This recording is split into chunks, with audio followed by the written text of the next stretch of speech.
Like I always say, it's better late than never. Okay, everybody. Everybody should know Katrina from Sow and Tare.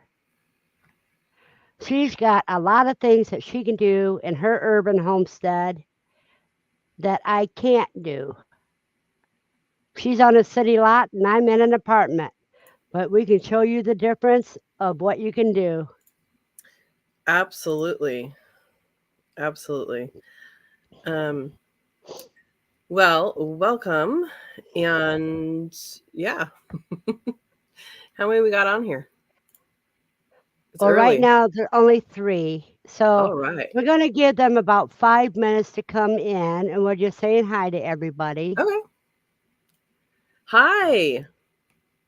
Hello, hello, Matt. Yes, hello. I just need to turn off my phone sound. Oh, it's telling me that we're starting. Notifications are pain sometimes. I got to the point that I ignore my notifications on my phone. Too many of them? Yeah.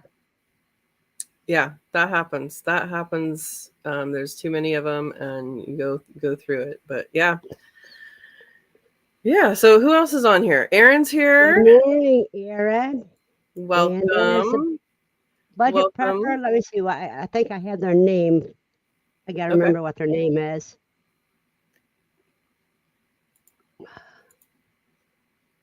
I got a cheat sheet. No, budget prepper. I don't know their name Uh-oh. yet. And we got Buster. That's Natasha. Hi, Natasha. And there's Desiree and Desiree. Buster. Natasha, I got to put you on my list. Wait a minute. Might have you at the. Yeah, I already got it, Natasha. I didn't look down far enough. Sometimes I ignore the, and sometimes I write it in. Right. There you go. I am so terrible.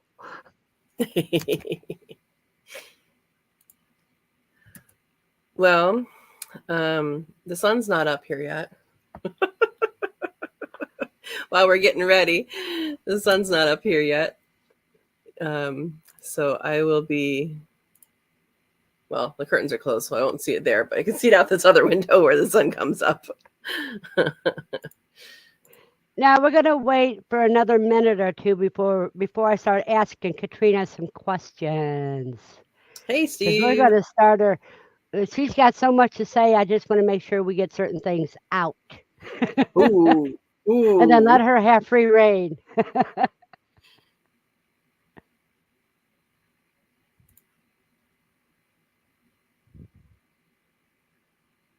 That's cool, Matt. So you got now it's your celadons. The first generation are from Aaron, so the second ones are yours.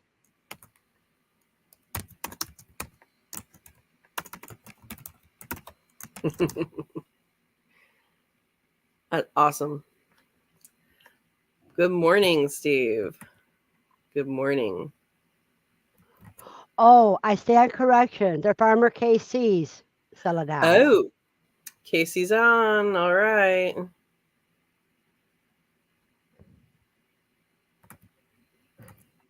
All right. Okay, Katrina. Yes. I raise my quail in cages, and I go about 3 birds per square foot. How do you do that differently in an aviary? I do that differently in aviary. Um, the birds tell you what they need. Um, when when you're in the aviary, the idea is to give the birds enough space that they don't have conflicts that are harmful. The difference between a cage system and aviary system is that the cage system They're thank you, Matt. The cage system, you're in there for production, you're in there to avoid conflict. So they're that density is basically the density needed to avoid conflict. Is that your understanding of that density too? Okay. So in an aviary, they can actually have a little bit of conflict and be okay. So in a cage system, they don't really have enough room to run away from a situation. So then you just keep them at a density that avoids conflict. They don't hold territories at that spacing. Good morning. Um, but in the aviary system, they have little scuffles and they're a little fine. They don't. At least my birds. I've only had one jerk, so it does happen. You can have a jerk, but at least with my aviary, I haven't had problems except for one little dude, and he was a jerk from the beginning. But they'll do the whole pecking order thing, and like, this is my area, and they'll just kind of peck a couple times, like, no, get out of my way. And then that other one, the lower one on the rank, will run away, and they might follow them for a couple feet, but they're when it's like high breeding time, yeah, they might chase each other a little more, but they have enough space to get away. So that's the key difference in that part of it, to keeping the peace in an aviary, is that they have enough room to go away, so therefore they can hold little territories. And as long as they have that space to go away, then it's completely fine. As far as density goes, because you have that space and they have that ability to get away from a situation, the density really is based on poop management. So I've had birds. So I'm just going to talk about my main. I have two aviaries. One is what I call my main aviary. It's about 70 square feet. It's about 7 by 10 feet. And my other one is kind of wonky shaped, so it's, I think, slightly smaller, but it's around the same size.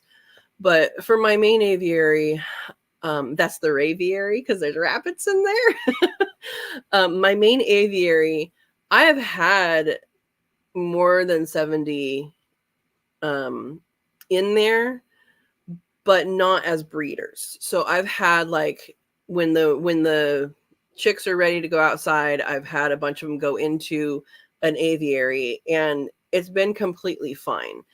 Now, most of those birds, when they're 8 weeks old, will get pulled out and get processed. Might sell a few along the way, stuff like that. But most of them will get out at the 8-week mark and get processed. So it's not a system that holds that many for that long. Right now I have, I think, about 30-ish in that aviary. I did have some broody mama, and she did hatch babies. So that's, I haven't done a video on that yet, but I will. And then the aviary, there's one that's broody in there right now. But so I think I have around 30 birds in there right now. And that's a pretty comfortable number for very minimal poop management. So for me, that's a good number. I've had a larger amount, and that has also been a good number. But it really does boil down to how often do you want to manage their poop. And for my situation, I have deep litter, which is wood chips, and you can fork that in. And how often you do that will depend on the number of birds you have. So the density, right? The density of birds you have. And then also weather. So if you're getting moisture into your aviary, like if your roof doesn't extend out, then that's going to be, you're going to want to turn that in more often because you don't want wet poop. So it's a long answer to your question. That's okay. Mary, you're in a good place because I homesteaded my apartment, and Katrina is on a city lot herself. Now, Steve has a question for you.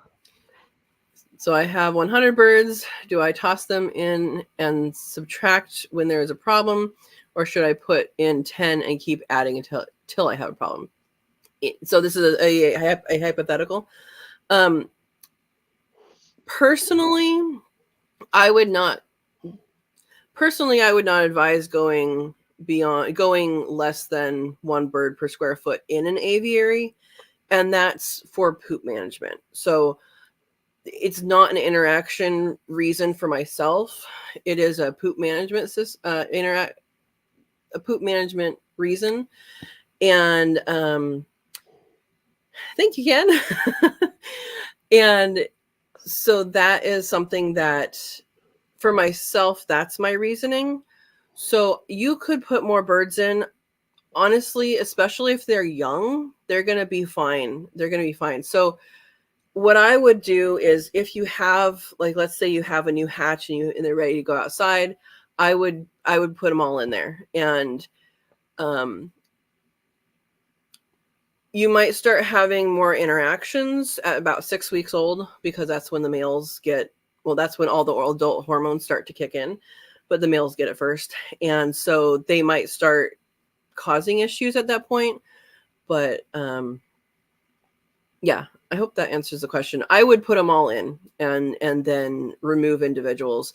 Part of that too is when you remove individuals from a population, they have to reorganize their pecking order. So what I actually do when I take away males to keep, when I am figuring out who is a breeder and I need to thin out the males, I will take out the males that I know are not going to breed, and I might keep 2 extra, because sometimes they just don't work out in that smaller group. Sometimes it's like, oh, you're actually not who I want to keep. So I actually keep more than I need, and then over the next week or so make the decision of who really is going to be breeders.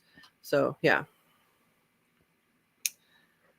And Matt says, do you compost quail poo for your garden? I don't actually do my own compost pile. The birds do it for me. So yes, I actually that's not completely true. So there's 2 things I do with the quail poop. One is in an aviary setting, I have the deep litter. That is literally a compost pile underneath your feet. So you're not needing a separate compost pile for that. You just take a pitchfork, fork it in, turn it over, and that's what you end up with compost. So that's pretty cool. My chickens do the same thing, but they have to scratch it in. So quail don't actually scratch like chickens. They don't scratch as deep. They'll scratch the surface and they'll dig a hole, so here and there, but they don't actually scratch in everything. So I have to be the chicken. So that's for that. And then the other thing is for my brooder. So you have brooder poo that obviously is not a deep litter system. I mean, I suppose you could if you put the brooder into an aviary and churned it all and all that. Morning. But what I end up doing is I have when you get wood chips, it's a lot. It's a whole truckload from these tree trimming companies. So they dump the whole load. So I actually got it and did a wood chip pathway in my yard. So about, actually I think recently I was doing about 18 inches, and then more recently I've been doing about 2 feet, because it does settle and compact down pretty quick. And so what I do is I do that on my pathways, and I will dig that back and actually bury within the wood chips, not below the wood chips, within the wood chips, the brooder poop. Cover it back up, and the flies can't get to it. But I mean, I have a video of, I have a whole playlist about compost, and one of the videos I did was, hey, let's see what we find when we dig up the quail poop, and we couldn't find it. It was gone. So that's all in there. So yeah. And Steve, yes, 5-to-1 ratio in aviary. I still do that. I find that you can have more males. Like you can have a spare male in there, maybe 2 spare males, depending on how many you have. But you don't need it. It's just happened because like, oh, I forgot to take out my extras that I saved, or yeah. So I still do a 5:1 ratio.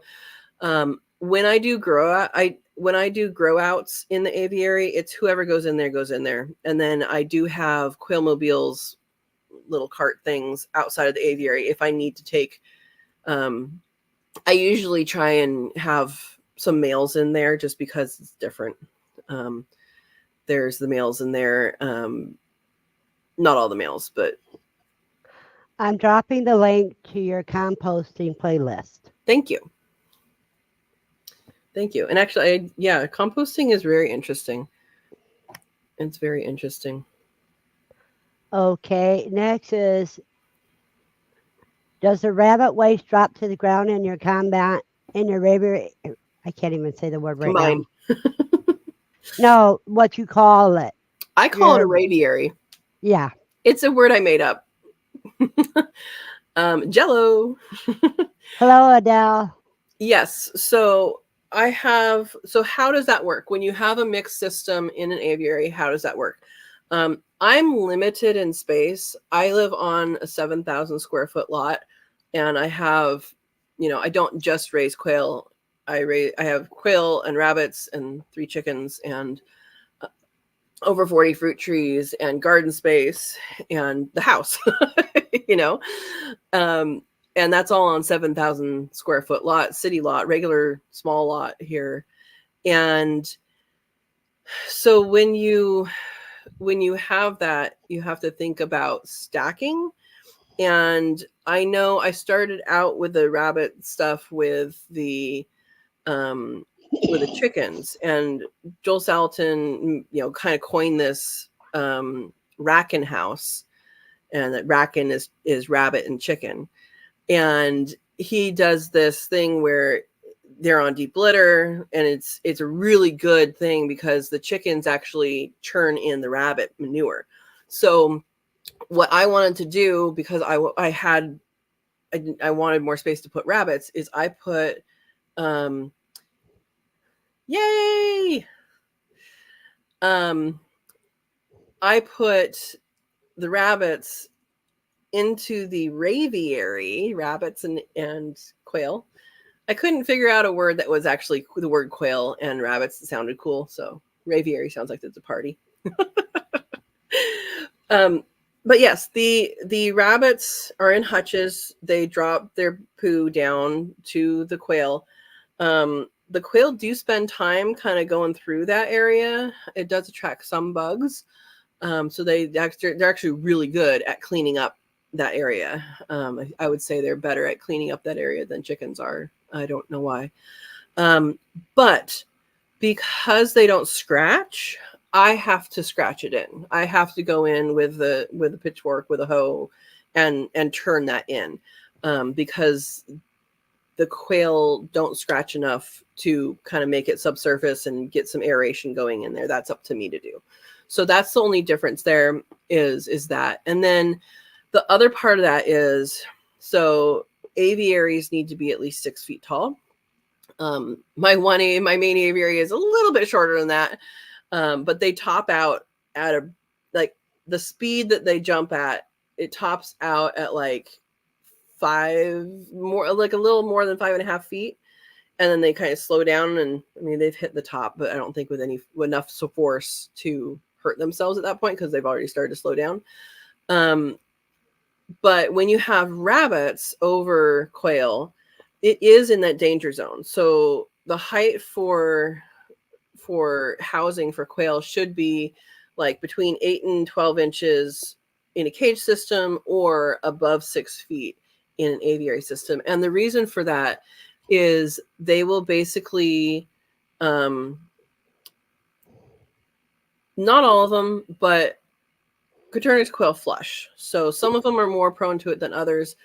In my main aviary, I have one that every time I open the door, it's going to flush. I don't know why. It should be used to it by now. Everybody else is used to it by now, but there are particular individuals that do that. The other thing is when we have that happening, you have risk of injury. So not only injury, but also death. So if they are going at that speed, because it's an explosive speed, they're going at that speed up to a solid surface, they can break their necks. So you want to protect against that. And one way to do that is something that I did is I put aviary netting about this far, what is that, like 5-6 inches below the flooring of the rabbits. So it's big, in the squares of the aviary netting is, it's big enough to let the poo through, and it's small enough that a head doesn't get stuck if they do jump. And the ones I have in there right now don't jump under there. Like, they already know. I think they've probably already figured it out. Some of them do flush out in the open of that aviary. So yeah, hopefully that answers fully. Okay. Katrina, Mary wants to say after the first year, she's going to order eggs from a feather sexable type and start fresh. She has a great deal of trouble sexing, so she wants feather sexables. Which ones would you advise her to get? I like Jumbo Wild. I mean, I know there's a lot of feather sexables out there. I know, like, my Shire farm has really good eggs, and that's where I've gotten mine from. And so they're really good. I think it depends on what you want. So the only ones that are feather sexable, at least from him, that I think are a little hard to sex are the Goldens. And that's just because there's a couple more, I don't know, intricacies to that. But the rest of the color sexable, like the Egyptians, are really easy to sex. I'm sure the White Wings are, and the She wants the smaller birds instead of the jumbos. smaller birds. I mean, I've had the Egyptians, but the Egyptians are pretty big. I mean, the Egyptians are basically almost jumbos. So I would say if you're having trouble sexing and you want color sexable, or feather sexable, I would not personally go with the Goldens if you're wanting that, because they're too hard. they're more, yes, you can do it, but it's more difficult. So Right. those are the only ones I wouldn't choose. Verna, do you? I wouldn't. Well, she's talking about the fab fees, and Right. no, those are harder to sex. Mm-hmm. If you want to go with a fee, I would go with an Egyptian fee. And that's what I have in my main aviary right now. I have Egyptian fees, and You can they're double not the check. smallest, but they're good. You can double check with the Egyptian fees because the males' heads are darker. Mm-hmm. Yeah. Yeah. Or yeah. Yeah. Okay. So standard. Yeah. Steve's really interested. Are you getting rabbits? Aviary. What about the rabbit pee? How does that affect the quail? They don't get peed on. They did when I first put them in there. They don't anymore. Same thing happens with the chickens. The other day, it was, the chickens, and it was waiting for. I have one chicken named Overraptor. Yes, fun. And they were over by the rabbit's bathroom, and Manuel had said something. Oh, I hope she doesn't. And then she ran out of the way right before the pee hit the floor. So rabbits have a bathroom. They have a specific place where they actually go to the bathroom. It's their bathroom. And so while the quail do pick through that area, they learn when pee is coming. They can hear it and they can get out of the way. So that I haven't had a problem. Was a certain position to get out of Dodge. Yeah, exactly. So they are aware. As far as anything else about it, they're pretty good. Bird systems are pretty good, and 3 truckloads of wood chips. Yes, wood chips are wonderful. But the moisture. So birds don't pee, right? Birds don't pee. Oh, there you go. Steve has some great suggestions for Mary there. I love Birds, the pansy fees. yeah, birds don't pee, so they don't add any. Um, both your quail or your chickens or whatever birds you have, they don't add any moisture, any significant moisture to deep litter, to your compost pile that you're building underneath them. And so the rabbits add that. So that's something that is, you can see a difference between the two aviaries, the ones with the rabbits and the ones without the rabbits. You can see a difference, and it breaks down much faster. It composts much faster with the ones with the rabbits. Now you are adding more manure to that system, but you're also adding more. You're adding the liquid part. So if you've done any composting before, they say to water your compost pile, and that is part of what happens. Is it speeds it up. So it doesn't affect the quail really at all, but it affects the substrate. Hello, Nita.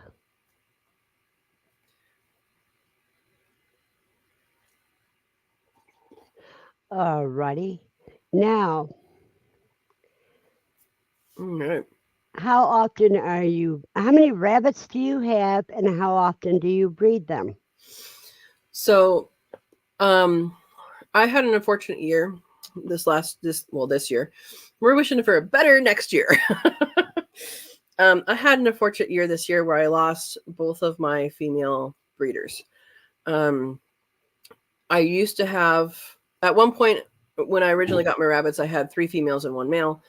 One of them a couple years ago succumbed to a heat stress. We had temperature, 115 degrees was just too hot for her. That was very sad, and happened when I'd just come back from QuailCon and hadn't checked on them yet. And Manuel came in and said she passed. So I do give them water bottles in the summer, ice water bottles. But then this past year, my other 2 passed, one in childbirth, and the other one, I believe, from a stroke. I was with her when she passed. And so right now, we haven't had babies in a while. Now, I currently have 4 does and 2 bucks. So that's going to change. 2 of the does I had saved back prior to their deaths to replace the one that died before, and as a spare, and not expecting that I was going to lose both of my really good breeders. But they are hopefully pregnant now. We'll see. And then I kept the one that had a stroke. I kept her 2 babies. She only had 2 babies that litter. She was pretty old. So, I mean, she was old enough that she was only having 2 baby litters. And so both of them were female, so I kept them. So they are growing up, and they'll be bred in March. 9 months is what I've heard is a good age to breed. I've heard from other people that you can breed them sooner than that, but I'm just going to wait the 9 months and do that. And then I have 2 bucks right now. One is an older buck, which he needs a home. So he needs a retirement home. He was shooting blanks. And then the other buck is a new buck, to me, unrelated to them. And so that's unrelated to the rest of them. And so he will be the new buck. So total, I will have 4 does and 1 buck, once Parmesan finds a home. Yeah. All right, Steve asks, if I were to divert the rabbit manure to a collection pipe, would their urine be a concern in the collection? Meaning, if I put it in a bucket, can I collect both? I would not do that. So it's not that I wouldn't do it. I would drill holes in the bottom of the bucket and drain the urine through. I think that would work fine. If you have a bucket and you let it sit with water with poop, then that will be a stinky situation. So like when I have for my grow out pen for the rabbits, I have big bins underneath, and they don't always get emptied as often as they should. But hi. But I do, use that as well in my wood chip pathway, and compost in that so that the flies don't get to it. And so what I would do is I would drain out the urine. Yeah. Would you put a fan on the rabbits on extreme heat situations? All my rabbits, well, Parmesan doesn't have one, but it's cooler over there. My does and my grow outs have a solar powered fan. So you don't want to put fans directly on animals during heat. You want to put it either under them or slightly over them so that the air is moving. But yes, I do have solar powered fans in all of them. And I also give them the ice water bottles so they can cuddle up next to it. And even if they don't cuddle up next to it, proximity will cool the air around them. Yeah. How do rabbits do with heat? Not well. Not well. Matt, they are, you're in New Mexico. Is that right? I think. Yeah. So rabbits don't do well with heat. They do really, really well with cold. So like, hi Kelly. And so they do well with cold better than they do with heat. So if you have heat and you have high heat, it's best to have them in shade and like in shade of shade, right? Like you want them to have deep shade if you have a lot of heat. I do know of people putting those misters on them, but I have questions about that because you don't want their fur to get wet. So I think maybe putting misters in the area they're in and not like on them might cool the air. But I would not put misters on them. Yeah. Verna, we can't hear you. I tell you what I'm going to be doing. The animal room is the only room with an air conditioner. So they are going to be cold and I'm not. Mm-hmm. So anytime Lucy and I need to cool off, we'll just have to go visit the animals. Yeah, and the thing is too, like I noticed they don't eat as much in the summer as they do in the winter. In the winter, they're much more active, and they actually like move around a lot more. In the summer, they're bums on the couch. They're like, okay, They're like Great Danes. Right. But in the winter, they become more active. They eat more, and all of that. So that's something to know. But the value in growing rabbits, I think, is really good. Quail is all dark meat and rabbits are all light meat. So you wouldn't think of that because like I know chickens and turkey and all that, they have the dark meat is legs. And you would think, oh, lots of oxygen, lots of all of that, all the reasons why dark meat is dark. You would think that the rabbit's legs would be dark meat, but they're not. Yeah. Okay, here's another question for you. What is the oldest age you can process a rabbit to eat? I know you retire to pet status. However, can I still eat them? Yeah, I never have, but you definitely could. So I process at 12 weeks old. We'll see if there's a difference with this buck. Basically, so he is a New Zealand, and then my ladies are a cross of Californian and New Zealand. And so those are both meat rabbit breeds. And those meat rabbit breeds, people say 5 pounds is live weight. 5 pounds live weight is what people generally butcher at. I actually butcher at 6 or even 7. I let it go late one time because I had things going on and did not see a difference. So I haven't tested that further. but I do know with all animals, you're going to have a tougher meat as time goes on. So my recommendation, without having done it, my recommendation is if you have an older animal that you are processing, you're retiring to the pot. I would crock pot it or pressure cook it. That's what I would do with it.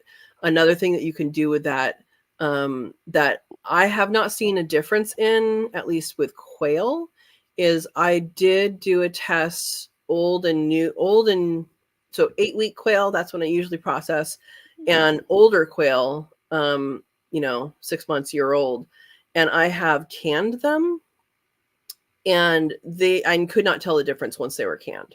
So, and that was, it's a pressure, it's pressure canning, so it's a pressure cooking basically. um and I could not tell the difference there. So my recommendation is, if you do have an older animal that's going to have tougher meat, one, make sure that you, after you process the animal, you put it in ice water. Some people don't do ice water, some people just do the refrigerator, but I like to do ice water because it gets the blood out.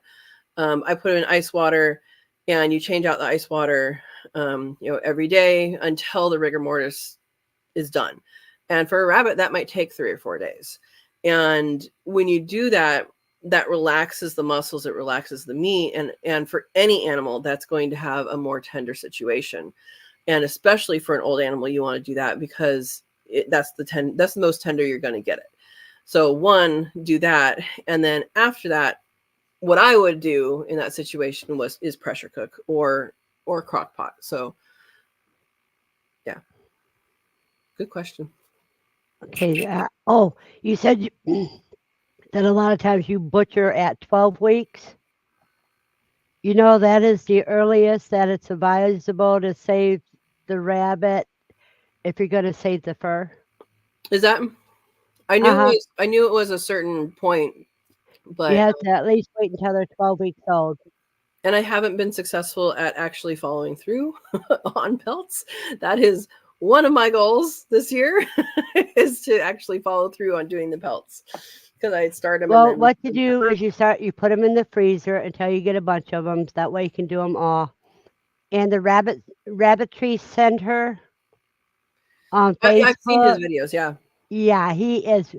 I watched his tanning video. yeah. I don't think I need to save them in the freezer, because then what happens is it stays in the freezer.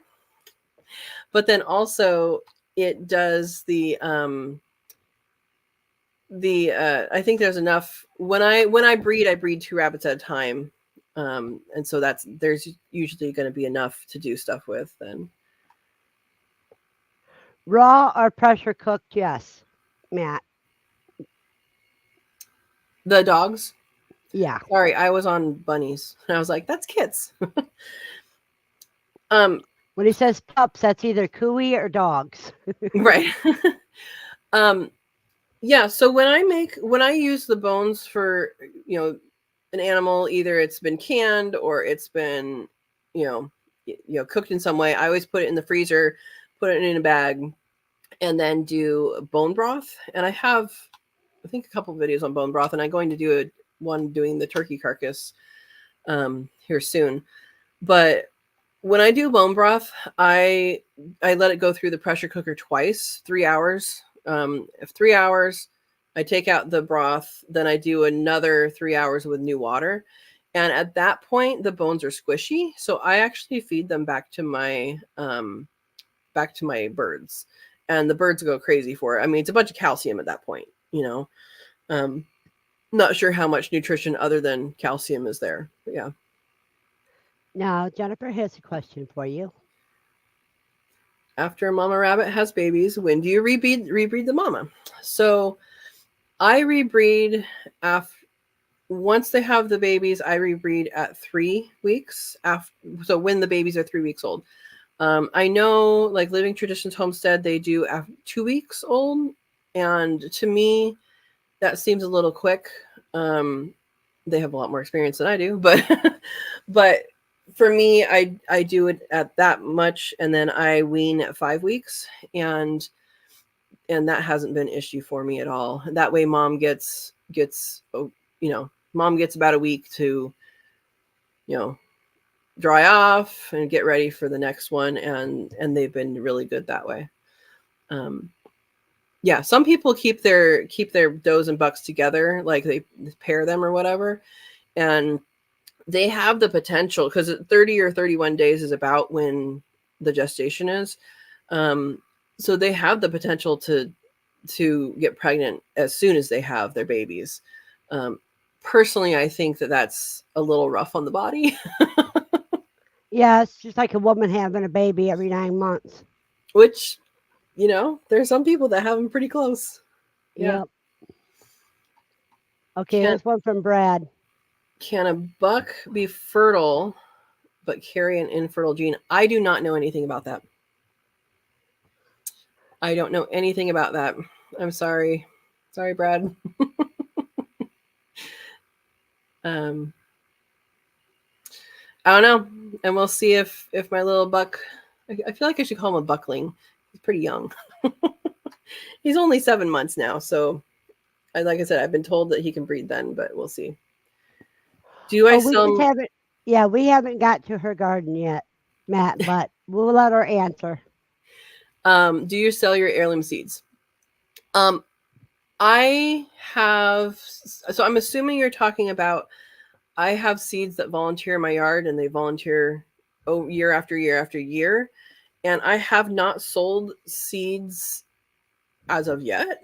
I suppose if you want to buy some seeds, we can work that out. Give me an email. But I haven't done that as of yet. I do sell plants locally, and kind of like on Craigslist and stuff. And like right now, borage is coming up, and that's a really good one for anybody to have, I think.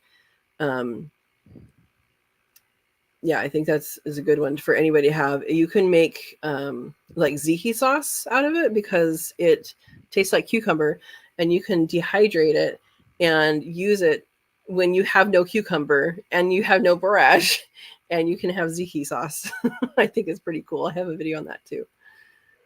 Yeah. Katrina, would you talk about your garden a little bit? Yes. So I moved to this house. I bought it in 2013.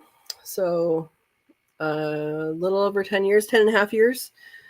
And I have always wanted to grow things.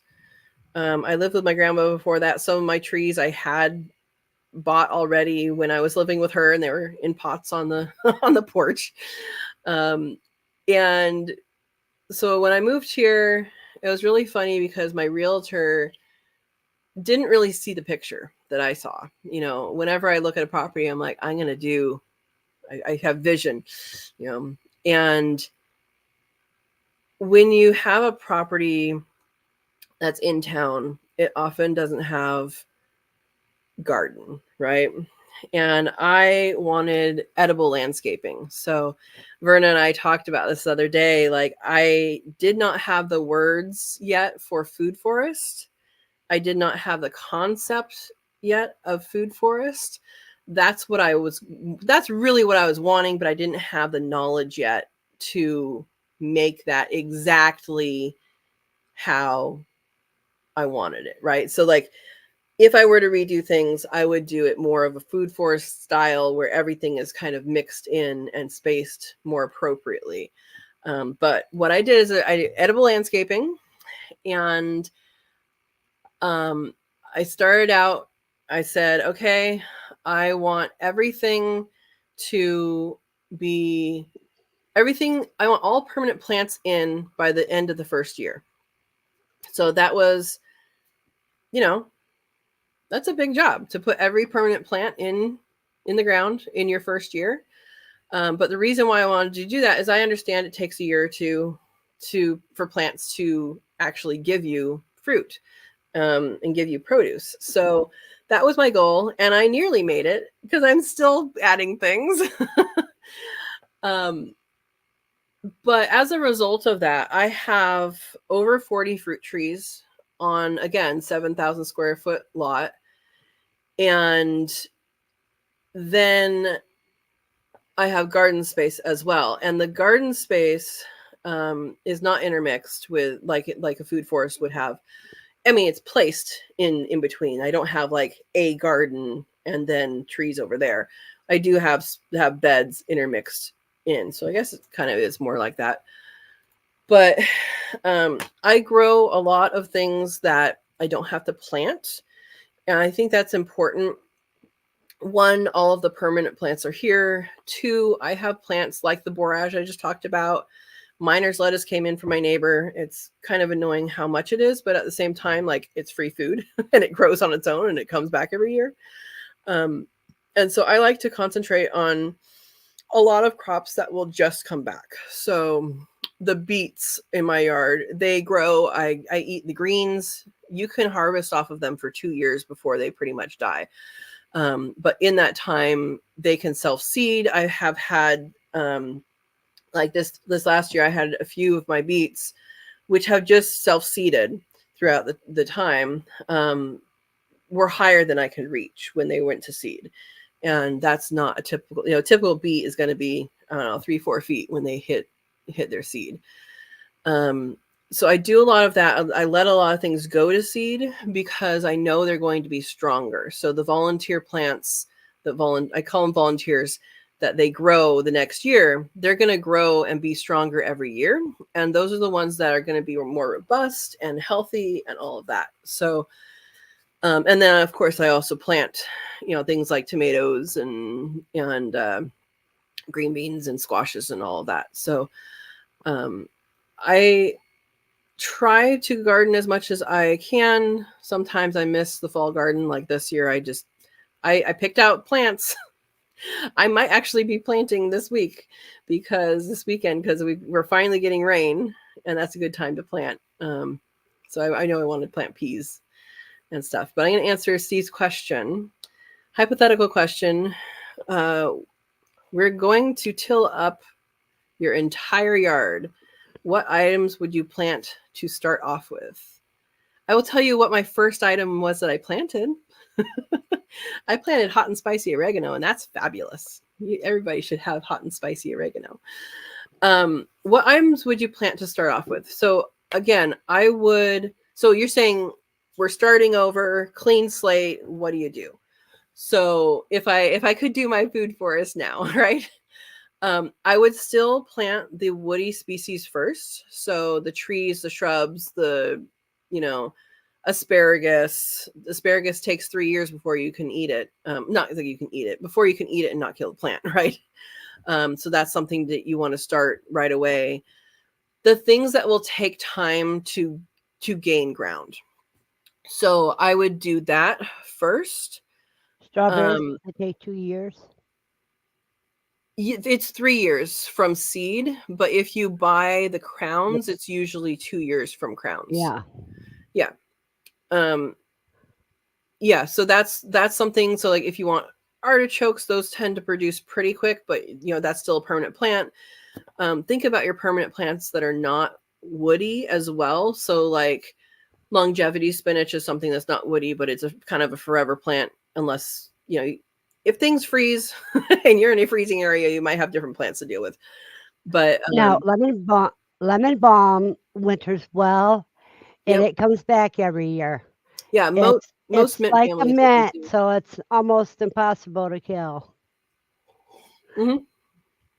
It is in the mint family. So anything with a square stem, if you feel the stem and it's square, it's really weird that it's square in nature, right? But anything with a square stem is in the mint family. And I'm going to say it can be invasive because the mint family is mostly invasive, which is good. Yeah, you want to put it in a contained area and make sure you cut all the leaders away. And cut it before it seeds. Yeah.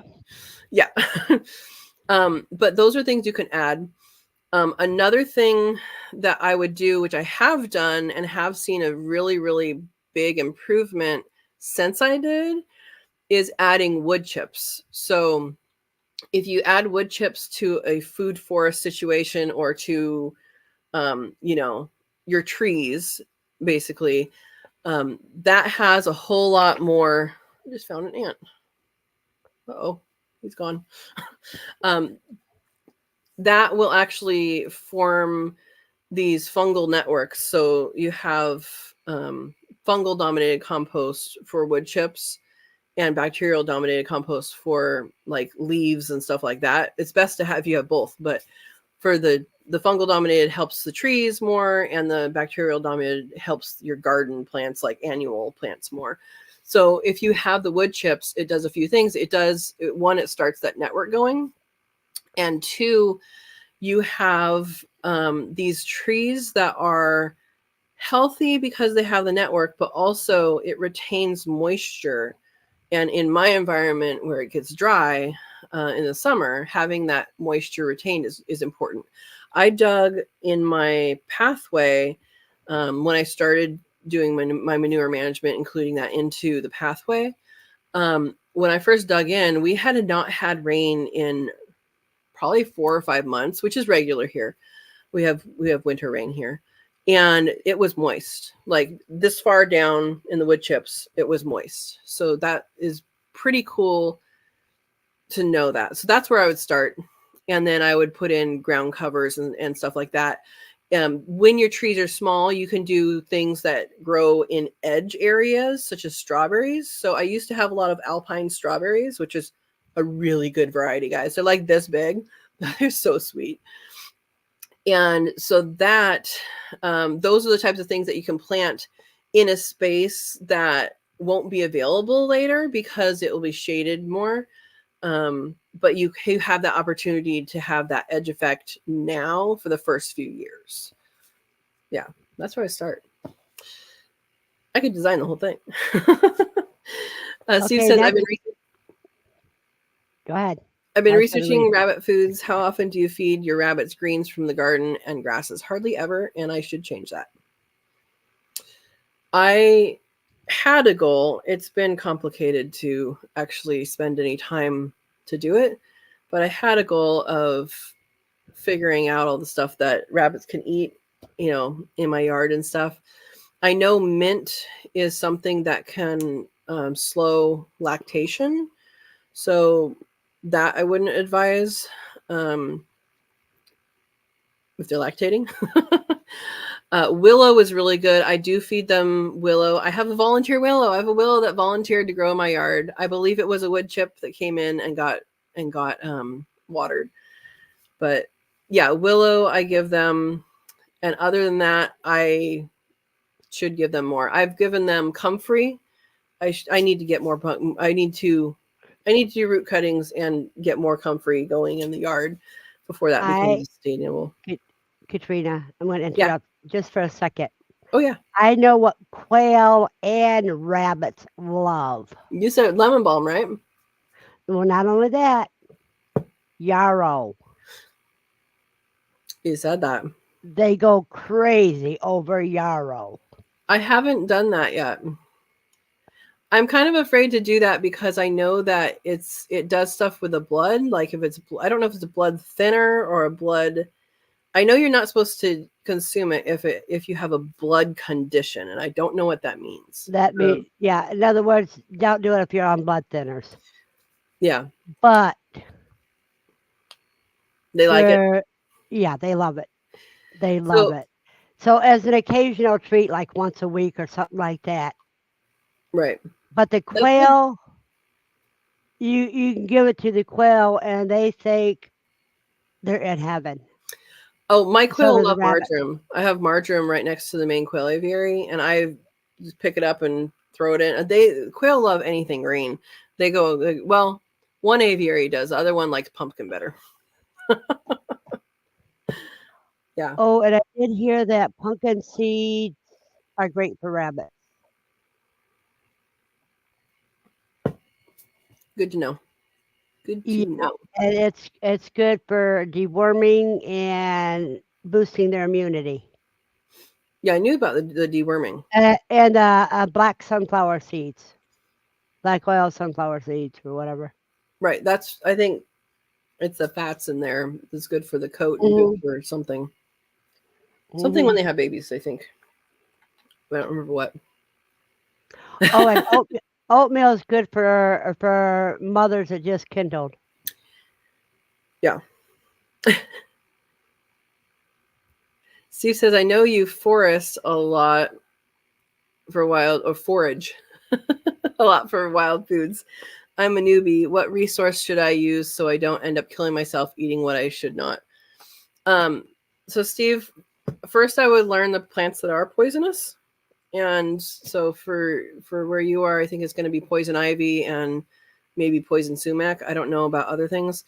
Um, if you're foraging for mushrooms, make sure you have at least three sources, written sources, and then I would also want you to have a couple of people sources. Um, and as long as everything matches, go from there because mushrooms can be dangerous. But other plants, you're going to have to find things for your region. And that knowledge will come with your region. I'm sure there are foraging books in there in your area or for your area. Um, there are also there's like, just like we have, like you're in the quail groups. So just like we have for the quail groups, there's Facebook groups, there's, people that get together and forage and stuff like this. So I think learning from someone local is going to be best. But I would say number one, know the plants you can't eat. So know the ones that are going to be like, yeah, don't do that. um, and then also, if you learn how to identify plants, what you're looking for when you're identifying it, then that's going to be better. Because once you're able to identify, good morning, once you're able to identify a plant and be confident that that's what it is, then you can move on to the next step. But it is regional. So yeah, because there's different plants everywhere. Yeah, and there's different varieties of the same plants. Yeah, or And things the that thing look is, like the same plant. right. So that's another thing is when you're learning about the bad plants or the good plants, either one, depending on who's teaching you, Mm-hmm. ask them how to tell the difference between the bad ones that look alike. Yeah, like poison hemlock. I don't know how people make this mistake because if you smell poison hemlock, you're not supposed to eat it. I think that's what got Socrates. Is that right? Um, Yeah. but poison hemlock and carrots have been confused by people lost, who have been lost, and they've eaten that and died. Well, Poison hemlock. one thing on those plants is if it doesn't have the one red bud, I will not eat it because Yeah, that's the Queen Anne's lace, which is wild carrots. right, right. So know what they look like. The poison hemlock, you're gonna, if something smells you're not gonna eat it, or like you shouldn't eat it, don't put it in your mouth like that. That's just, there you go. And then like poison hemlock, it has purple spots on it, so that's an indicator of that one specifically. Yeah, of course I'm going to QuailCon next year. Are you unpacked? Hemlock and yarrow, that gets confused. Okay, they have very different scents, no, smells, and so And the flower buds are different. yeah, yarrow, I would say that might be confused if they're young more than anything, but they have a different growth habit as well because the And their flower heads are different. mhm. Well, I tell you one thing, hemlock grow. You heard the term grows like a weed. Hemlock can grow like a foot in like a day or two. Yeah, they get super tall. They can get 9 feet. Yeah, and this is gonna sound crazy, but I'm allergic to it. I think I'm allergic to the pollen. Thank you, Rita. Hi, And Rita. good morning to you.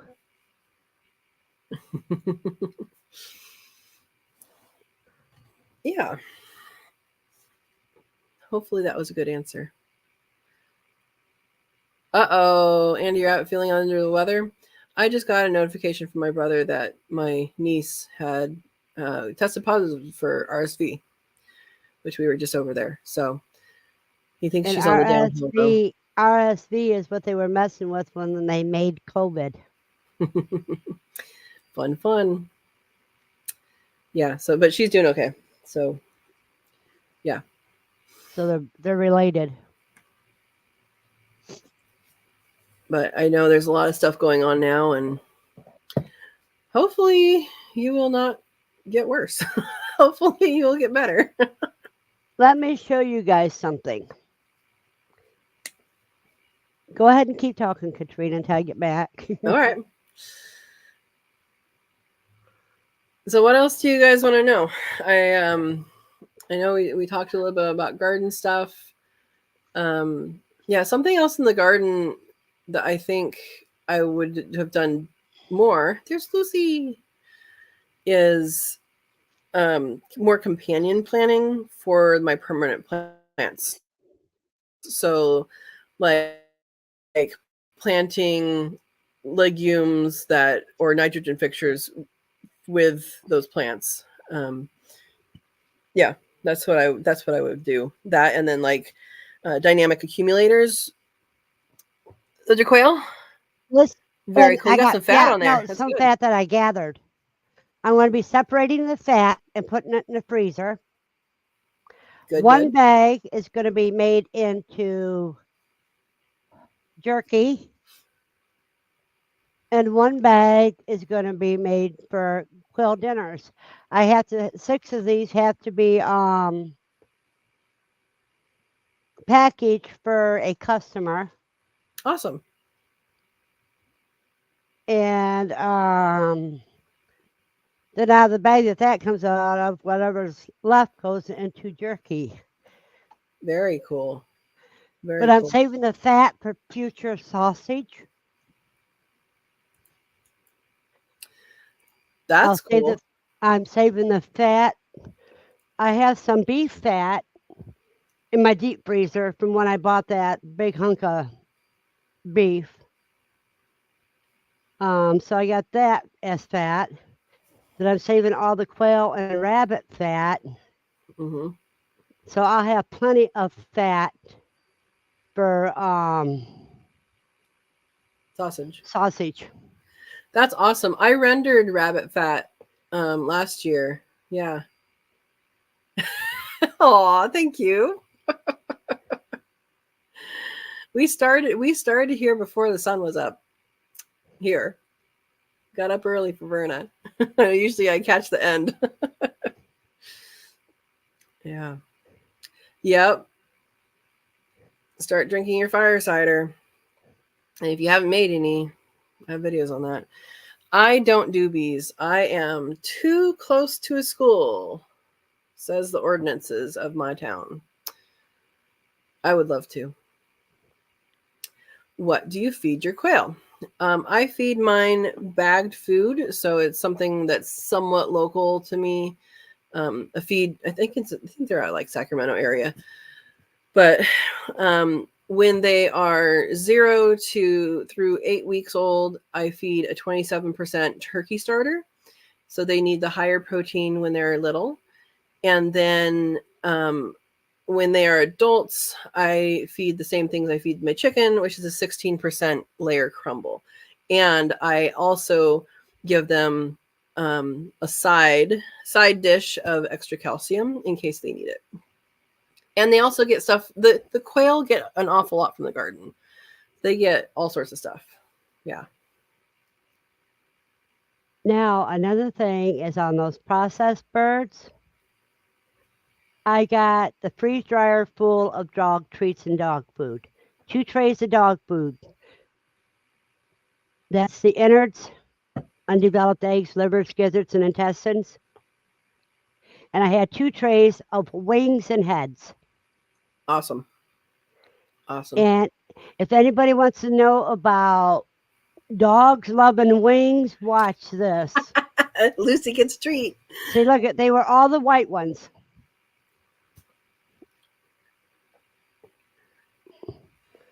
Now let me see if I can get this so you can see her. Oh, she already knows. Look at those Uh huh. ears. See, that is a wing all feather. Mm-hmm. Oh, you're frozen, Verna. Happy Yep. doggy.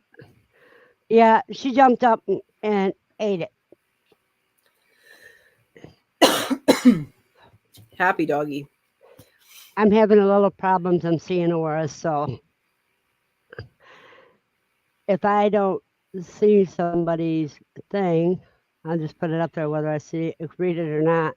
So Steve had a question to me. Do I use my freeze dryer as much as I thought I would? Is that what it was?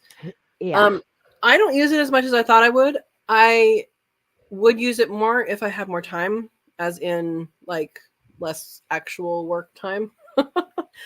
um, I am using it quite a bit now, but I had a big gap in time where I wasn't using it. I mean, I had plans. I had like, I'm going to do this, I'm going to do this, I'm going to do this, and this. And I did not get through some of it. But um, part of what I am working on this next year is um, an organization, trying to be more organized and keep track of things. And I think that will help me use it more. Steve, I freeze dry the wings and the heads and all the innards. I do that as soon as I'm done butchering. I set it up in the freeze dryer. And as I'm then I'll bag everything else up and put it in the refrigerator. Because while I'm processing, I put it all on ice or water. I think the ice water is so much better just because it gets so much more blood out. So if you're finding that you're not liking the flavor as much and you're just putting it in the refrigerator, maybe try soaking it in ice water, and for a while, because that it takes more blood out of the body.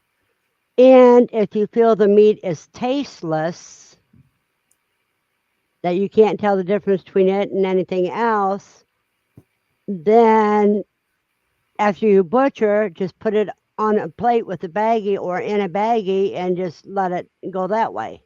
Yep. Yeah, it depends on what flavor you want.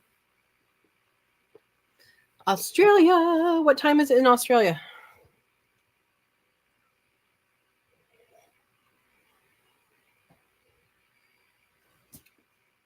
Aw, Andy Rabbit. And and I am so glad that you made it. And with all the problems we had with your name, oh my goodness. And I mean, I'm looking at your name and I'm typing it, and it got switched around somehow. You know how your fingers have a Oh mind yeah, of their own. yeah. And then you don't see that you got it in one area and didn't get it in the other one, and then you correct it, but then YouTube, when it does the notification, when it does when you're trying to share it out, did not want you change the share out. And I even did the edit that we talked about. This Mm-hmm. gave me at bedtime. And I seen this morning. I did it that way, and it still didn't do it. So what she's talking about is my last name is Kra, not Kar, and YouTube just once it was set, it was in there. Yeah. What do you use it for after freeze drying? And it's 12:09 a.m., so it's very late there. What do I use? What the The innards wings. and that, and the wings and heads are all for the dog. But you could do the same thing with the skin that's full of feathers. If you skin your I've done that. quail and the wings, and you could still use them for crafting. But with this mess, even though they're all white, would be beautiful to make angel wings. I still decided Lucy comes first. I'm not. I don't have time for crafting, Yeah. and I don't feel like setting up a store for it. Yep. Oh, it's New Year's Eve. That is a good point. It is New Happy Year's New Eve Year's. right now to them, Steve, Mm-hmm. because it's after 9. I mean, it's after midnight. That's right. There you go. Fun, fun. Steve is asking, do you ice water the wings too or leave them dry? I think dry Nope, because nope. I just leave them just like when I cut them off. I put them over. I put them on a tray. my reasoning for doing ice water is fully to let them go through the rigor mortis process and so the meat becomes more tender. And because I'm not I cut off the wings. The amount of meat in the wing is like this big, and so you're not missing a whole lot. Um, so yeah, I let them dry. Yeah, Andy, that's true. But buttermilk is better I've heard that too. because it has a higher lactate acid.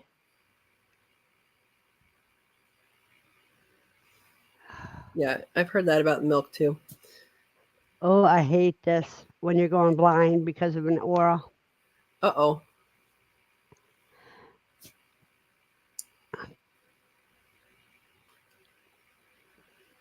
It's one of those times when you feel like you're danged if you do and danged if you don't. Yep. Buster says that he does that on deer with buttermilk. Buttermilk, yeah. How much buttermilk do you use for a deer? That's what I want to know. Like, Enough to cover up the meat that you're soaking at the time. that's got to be expensive. Sometimes I do. Right now, I'm not.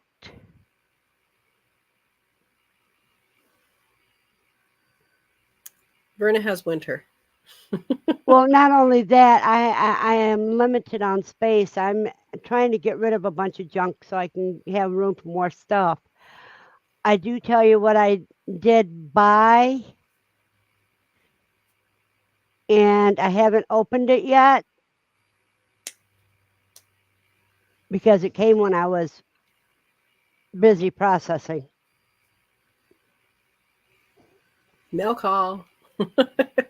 Yeah, this is for all animals, 2 and 4-legged.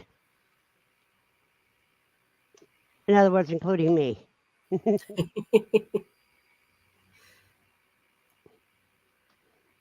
Is it a sprouter? Oh, it's more than just a sprouter. It's the stand and all. Oh, it was figured they had box inside of a box.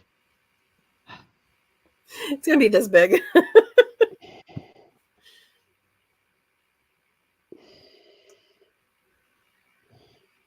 Steve says, Verna, do like me, put everything in the boat. You don't need all the time. I don't have the boat. I don't even have a car or a truck or a van.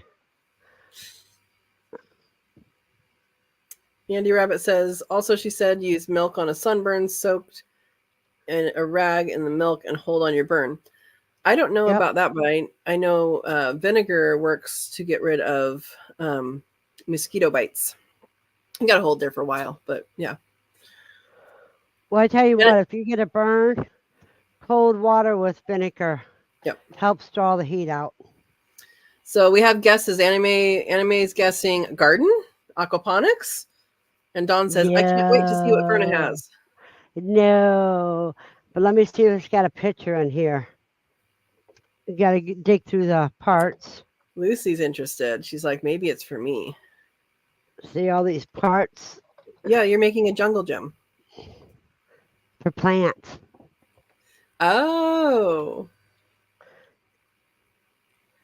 Ah. Okay, the trays are smaller than I thought. Here's a tray. Well, this is the drip tray. Andy says, I see green. It's a sprouter. Yep. Wow. You're going all in. Yeah, you can use this as this is the lid for the sprouter. Okay.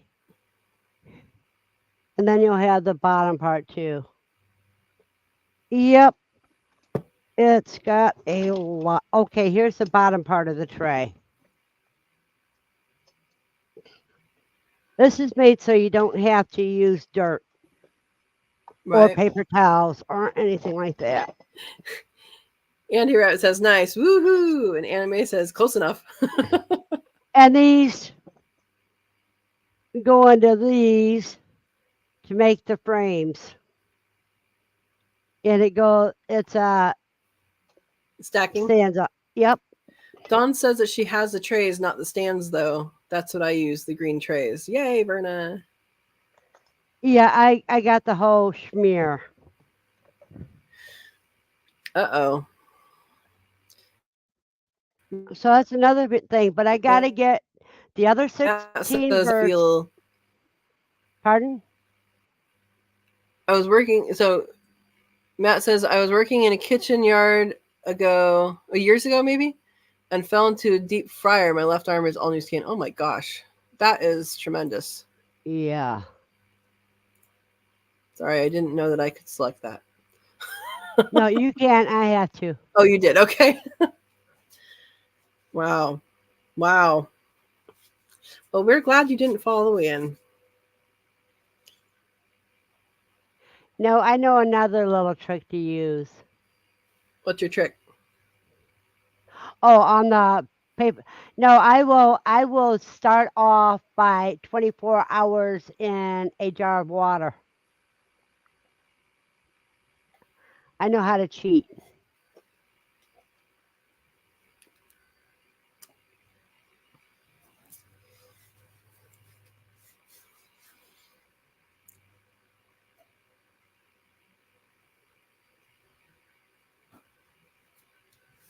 I Yeah. know, but I gotta get this set up. I might be able to find a place in the front room here. I'm pretty crowded in here as well. But I've got 16 more birds to process and a 3-tier cage to get rid of. So I can put 3-tier, yeah. If you guys could see my mind, then you'd know why I got the migraine. I can't speak as fast as my mind is going. You got the whole Fantasia thing going on. I got a whole world of Fantasia, multiverse going on.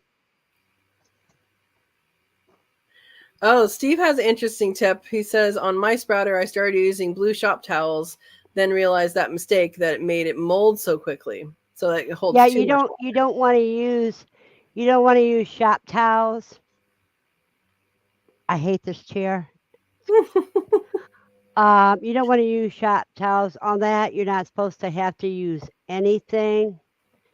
If they are too small, then you just start them off in the jar until they get a little roots to come out, Yeah, and then you pour them in a tray. Dawn says the smaller seeds that the cheat won't work with alfalfa. You might If need you some. wait until they get some roots, it will.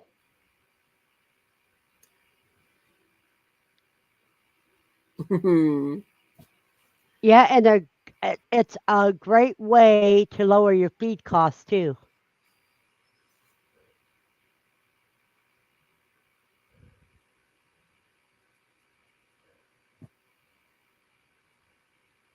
Like I said, you got to wait until it roots. You have to think outside the box. So at what stage is it too big to fall through? That's when you use it. And you guys know I'm great at figuring out ways to do things that can't be done.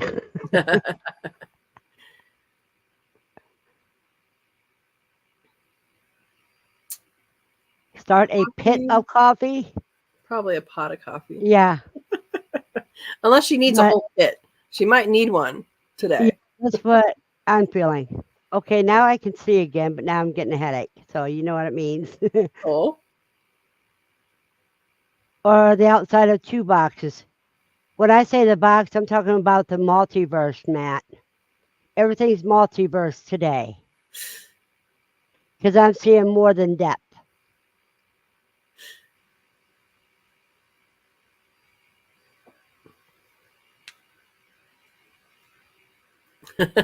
So Dawn's saying basically by the time it won't fall through, they're done, right? Is That's what you're Well, saying, see, Dawn? I'm not gonna do Aguilera there anyhow, because Aguilera can wait until it's time for the green stalk. Right. So arugula you would actually grow for the greens, not for a sprout. Right. Safety tips.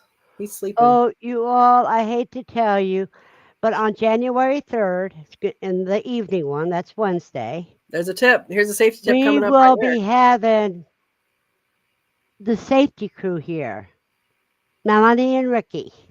They know their stuff. They know their stuff. They actually teach safety stuff.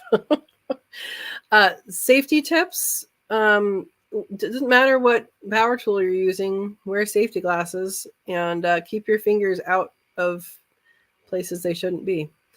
And Make whether sure. you're using a saw or a knife in the kitchen, get those cut resistant gloves. Yep. Yep. And always cut away from yourself, never towards yourself. There you go. There's your tip. Dawn grows everything, Aqua. It's Uh-huh. awesome.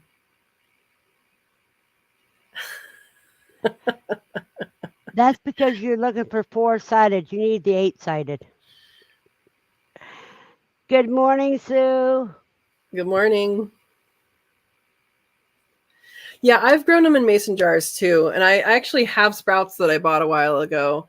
I mean, not sprouts. I have the seeds for sprouts that I bought a while ago, and I still haven't done it. I've done it in the past, but that's how I do it, is in the mason jar. Well, make sure you're here Wednesday night at 7. Yeah, Oh, Melanie and Ricky. I do have one thing to tell everybody. Tomorrow night, there's still no live stream for my shire. He's busy. Yeah, He's 'cause busy. I asked him earlier, and then I noticed that he answered me, and he said no. Safety squint isn't a thing. Your eyelashes aren't as strong as spider webs. Oh boy. Yeah, no, safety glasses are a thing that. Okay, here's And my example. I was my very first job. I was on a trail crew up in the Sisters Ranger District in Oregon, Forest Service, on a Youth Conservation Corps trail crew, YCC, and you know we had safety glasses, but we didn't really use them unless you were using a chainsaw, and we weren't using chainsaws because we were kids. It was the adults that used the chainsaws. So we used the Pulaskis, which is an axe on one end and a hoe, an axe and a hoe on the back end of it. And so we're chopping trees down. We're chopping limbs off. We are, if there's something fallen in a trail, we chop through that. And so there's a lot of chopping going on. And I was wearing sunglasses. Thank goodness I was wearing something, because I had a block about that big come back and hit me right here in the eye. But luckily, my sunglasses didn't shatter or anything like that. But luckily, I did have my sunglasses on. And I actually now use, well, I have some that are not, but I now use sunglasses that are safety glasses. So I know around here, the Ace in the next town over has them, but you can get sunglasses that don't look like safety glasses. They just look like sunglasses. You can even get polarized sunglasses that are safety glasses. So there's my tip, is if you already have sunglasses that are safety glasses, they're really easy to find. And they're really easy but to use. I will say one thing. It all depends on what you're doing with that you need the safety glasses with. Mm-hmm. If it is sawing, using the saw or sawing something and something that causes fine particles, safety glasses that look like glasses are no good. Right. You So if you need the need one safety goggles. you need the ones that look like underwater goggles. Right. And those are different. Yeah.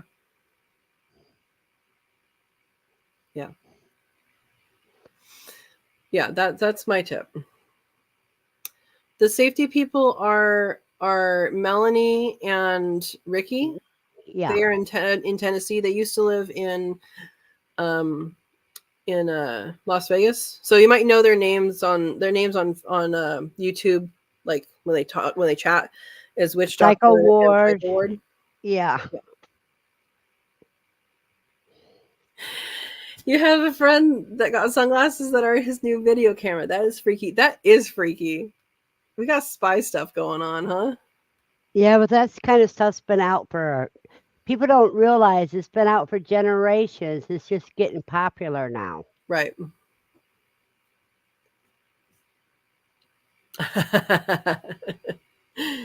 Don lying to us. No, I'm kidding. Lentils are good. I haven't sprouted them yet. I know we talked about that. You know, if lentils and rice, whole grain rice, not white rice, you know, is good for your quail when you have feed issues because usually the nutrition that's lacking are the ones that help for egg formation. Right.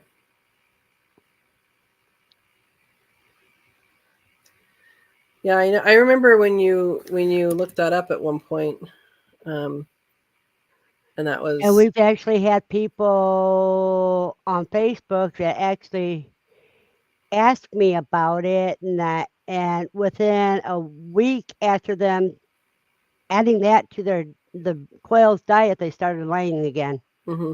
Now I want to clarify that this is cooked rice, Yes, not raw rice, cooked because rice that's not and good to give you the cook birds. the rice and lentils together. Right. I just figured that if people don't know, you should not give, you know, rice that is not cooked to your birds because that expands when it No, hits. they also cannot digest it that easy, Yep.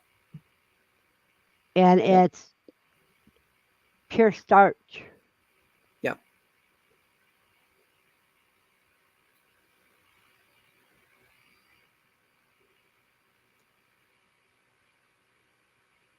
Sunglasses are better at filming than most expensive cameras. A long time ago, I saw in Big Five, I got some binoculars that were supposed to take pictures, which is a cool idea. You can zoom in and take a picture really far away. Yeah, they sucked. I returned them. So that was a while ago. Lysosine. Yeah, that and a couple other things that was in it. I just let me see if this is the old notebook or not. No, it's in the quail notebook. Hold on, let me see if I can find the quail notebook. Ah, She's like, I know I have this written down somewhere. it's in the quail notebook. See, well, you can't see because I got the camera still off because I was. It's in my quail notebook. I think I got this from Matt. Right.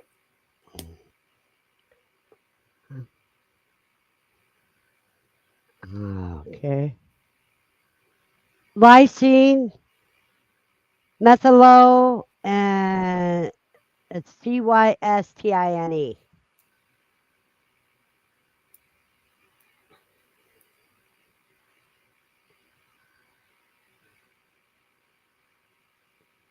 Okay, but evidently the things that I found to stop it was and that was a year ago the problem came in. Hmm. But everybody that's had that problem is still getting bad feed occasionally. Everybody has that problem once they do what I said about cooking your lentils and rice together. Hmm. Wait until it cools and then give a scoop to your birds every time you feed them. Yeah. Andy says she might need a pit of coffee today.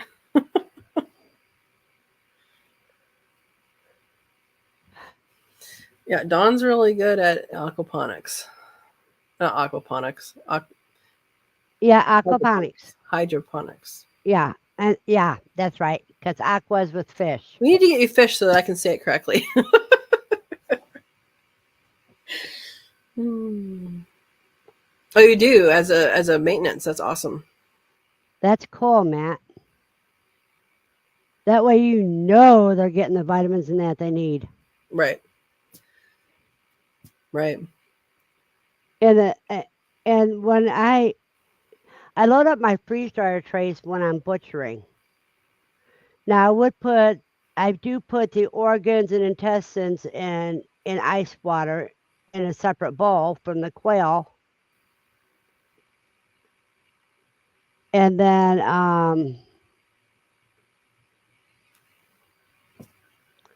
after I'm done with all my butchering, I will put that into it. But the wings and the heads go straight on the trays as soon as I cut them off the bird. And that's what I need to do. Um, I've done it where it goes in the freezer and then it goes over. But yeah. Yeah, because it only takes. I did it that. And see, I got the freeze dryer going at 5 o'clock in the morning. By that evening, it was dry and ready to go. But I was too busy to deal with it, so I let it run overnight again. So I let it run about 30, Yeah. 36 hours because, you got eggs in all different ages of development in there. Some Hmm. that are stuck in a chute getting ready to come out. And you want to make sure all of that is freeze dried. Right. And that's something, Steve, that I would add to the answer earlier is that sometimes organization for me to do as much freeze drying as I want falls through when it's like, oh, this is going to take an extra day. Oh, well, I guess, and then I'm not ready to deal with things on that day. So that's another thing is figuring out what day things are going to be done. And that's another thing that's cool with a freeze dryer is you can't over dry it. Yeah. Yeah. So if you Not going to let it burn. run for 2 days because you forgot or you're too busy, it's just hold it for you to baggage up. Yeah. It's costing you a little more electricity, but who gives a darn? Because Right. sometimes your time is more valuable than the electricity. True. True. And once it doesn't cost that much relative, right? That much electricity to hold something at a temperature as to bring it up or down to that temperature. Right. Yeah. So anyway, saying aqua means water, and that's true. While aqua does mean water, in aquaponics versus hydroponics, aquaponics means that there's fish involved, which they get the nutrients from the fish poop, and hydroponics is just the water, which they usually have some sort of nutrient addition that people add in to the water. Yeah. Yeah, so Andy Rabbit, I was thinking like if you did do aquaponics, you could even do like I had this idea when I was talking about aquaponics with someone. You could even do like a wall in your house that's fish tank, like a fancy fish tank thing. And then up top is your aquaponic plants, and you could see all these fish, and you could even grow like rare fish to sell to pet stores and stuff like that in that system if you wanted Or to, halibut.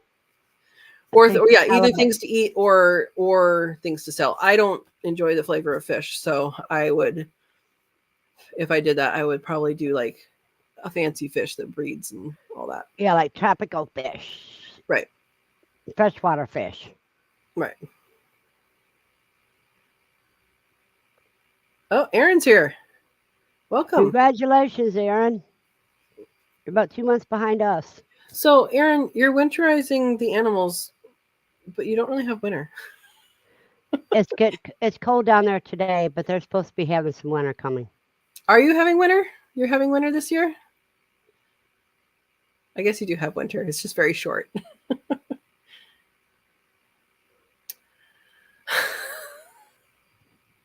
Andy, you can be the first one to have it. Aaron has goats that are this big. Can't eat them. Well, you could. You can eat anything once, Verna.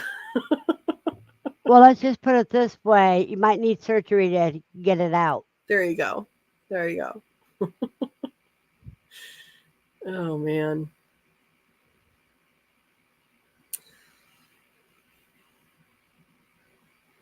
Well, we were supposed to get flurries, but we haven't so far. And when we had that winter weather advisory, Mm-hmm. I seen some along the cracks or something. It looked like somebody juiced a bunch of snowflakes.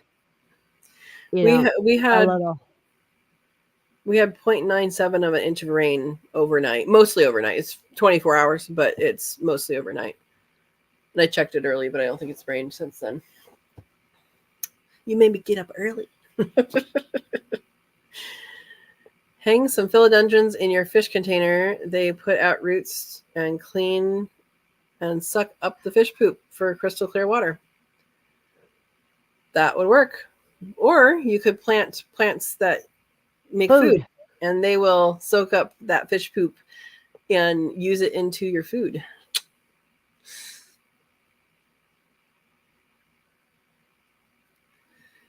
Fourth inch of snow. So 39 degrees, huh, Aaron?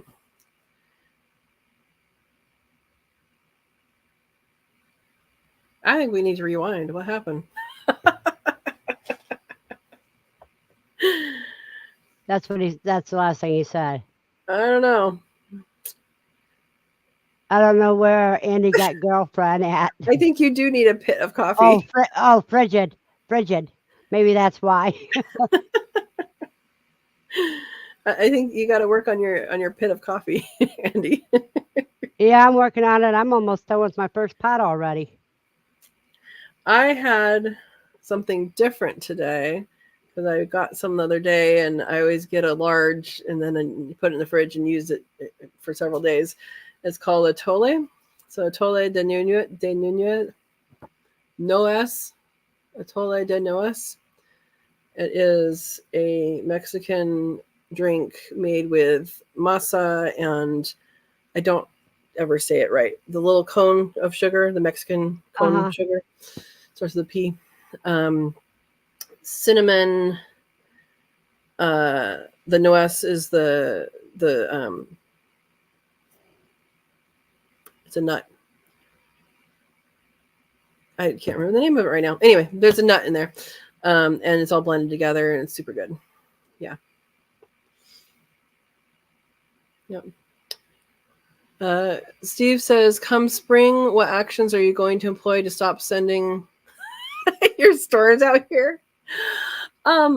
Steve, I don't send storms out there.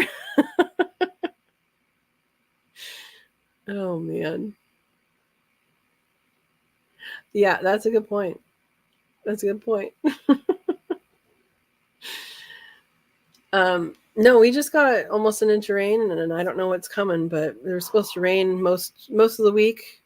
Like we get a little bit of a break tomorrow and Monday, but it's supposed to rain from there. Katrina, would you like to see two strange jumbo quail eggs? Yes. Here's one, 20 grams. Okay. This one's 21 grams. That's like my huge one that I had that I did not ever long and skinny. Because look at how, yeah, long and skinny because the other one's fatter and yeah. That's pretty funny. But the birds that laid those that were processed. Was it in them still? No. Yeah, that is funny. Yeah, I have a couple of eggs. One lady I think that's having big eggs right now for some weird reason. Yeah, double yolks. Anime asked. Yes, they're usually double yolks. They're not over 23 grams, so they're not going to be an egg inside of an egg. Right. Which I had once. I did too because I even showed it. Yeah, it's crazy. I wish You I get a had a full scale egg inside of a full egg. with a shell and everything. I Yeah. wish I would have had an accurate scale at that time because I didn't. But it was like 30 something. It was like almost a chicken egg size. Is ridiculous.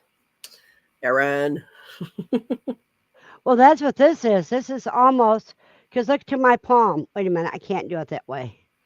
To my palm, it takes up most of my Mm-hmm. palm. It's 2 inches. It's, no, it's a little over. Wait a minute. That's about an inch and a half. I know. I got a tape measure here somewhere. There it is. Uh, this is about 1 3/4 inches long. And it came out of a word this big. Like just for reference. For if anybody's watching that's And this not. is just under an inch and a half. Yeah. It's amazing to me how big, and they do it every day, right? It's not like you got to save up for it. They do it every day.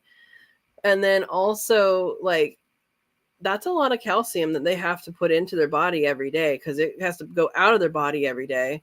Plus, they have to have calcium for their regular, working body. So they have These to have lots birds of that are calcium. laying these eggs lay large eggs every time. Mm-hmm. Mm-hmm. All my jumbo wilds, I got about 4 ladies that lay large eggs. And they tend to do that for like once they do it, they keep on doing it. No, it was coming every day, Steve. I was getting long eggs every day. They already know, huh?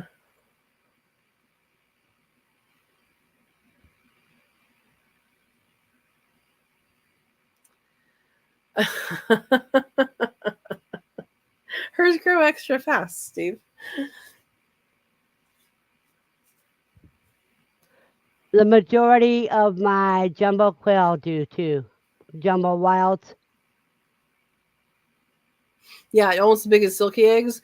I Matt, I have a live from.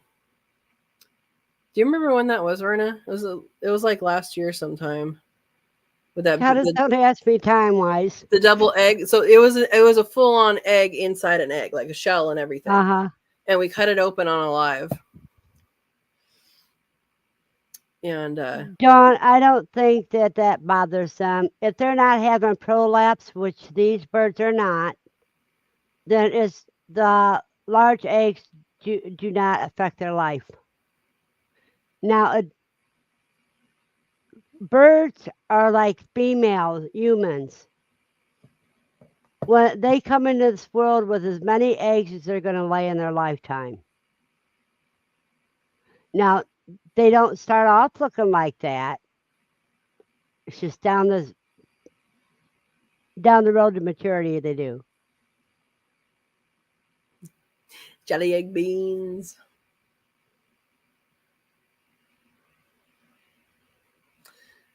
Oh, this is interesting. I found the longer they are on higher protein starter feed, the more often I'd get the extra large eggs. Once they got used to the lower protein, they calmed down on egg size. Interesting. No, these You remember. mostly the one that laid this. It was after their second or third molt. Good Good morning. morning, drunken chef.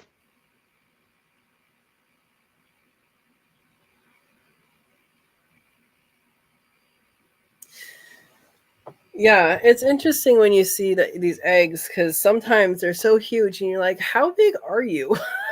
Like, did that really come out of you? Yeah.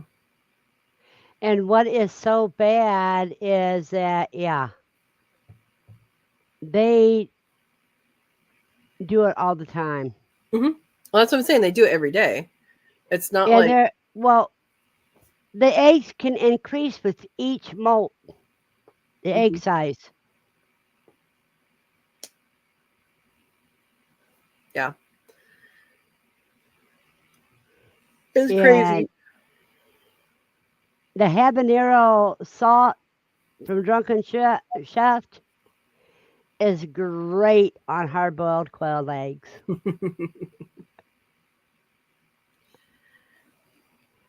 Let me show you guys. I'm gonna go get. We made freeze dried roasted pepper powder. You can go get that and Oh, show you. yeah, I seen that. Just a minute.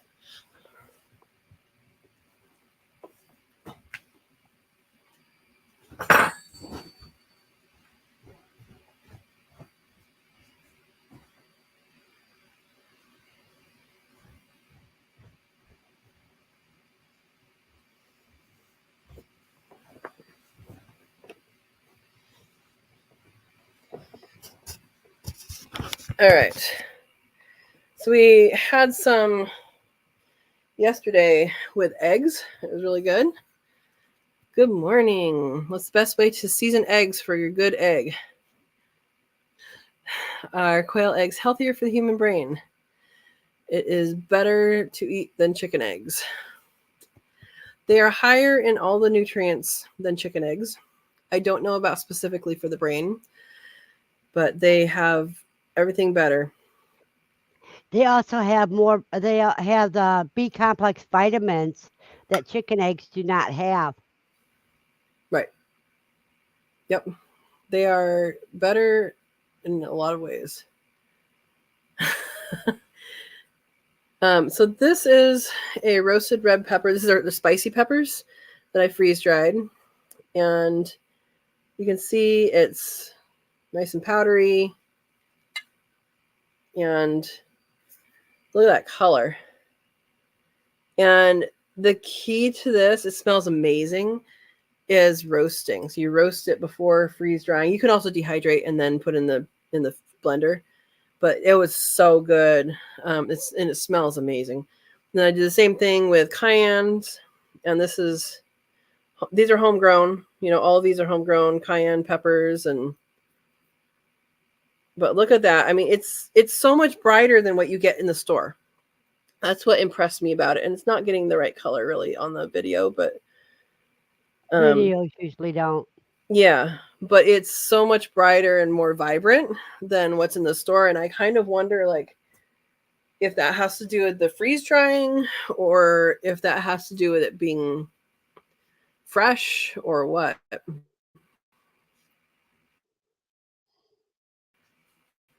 You need to make Is your own paprika? Yeah, Steve. both. Yeah. I think it's both, Katrina. It's the freeze dryer. It's The what? freeze dryer it makes the vibrant. Yeah. Yeah. Yeah, I mean, this is like the orange. I can tell the difference just by looking at it, but you can see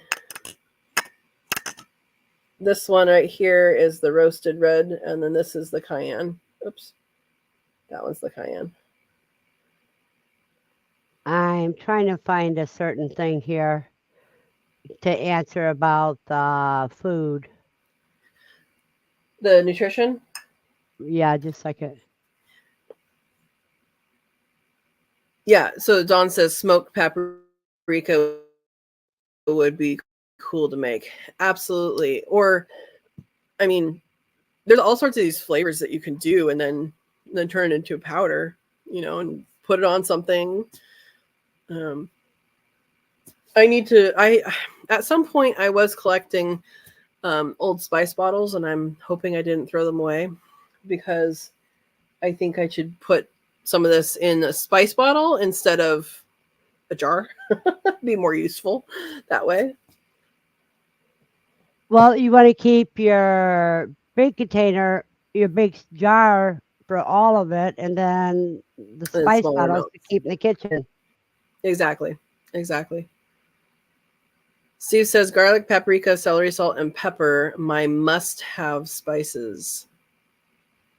Hmm. Dill is another one for me, and dill and cayenne go very well together. Someone was asking about seasoning eggs. If dill and cayenne together, so good. If you like spicy. Dawn's asking, how would you smoke it without a grill?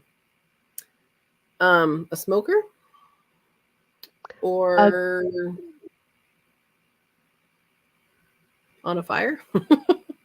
yeah, you have to have fire there. Yeah, you could Okay, also which is roast it. That wouldn't give the smoke, but it would give a richer flavor. 'Cause roasting peppers gives a much richer flavor than if you just dehydrate them or dry them. It's the same thing with smoking. So you smoke peppers, you get that smoked flavor into it. So yeah. okay. Now we got something that we can show. Smile now and cry later. And anybody that has been curious about this,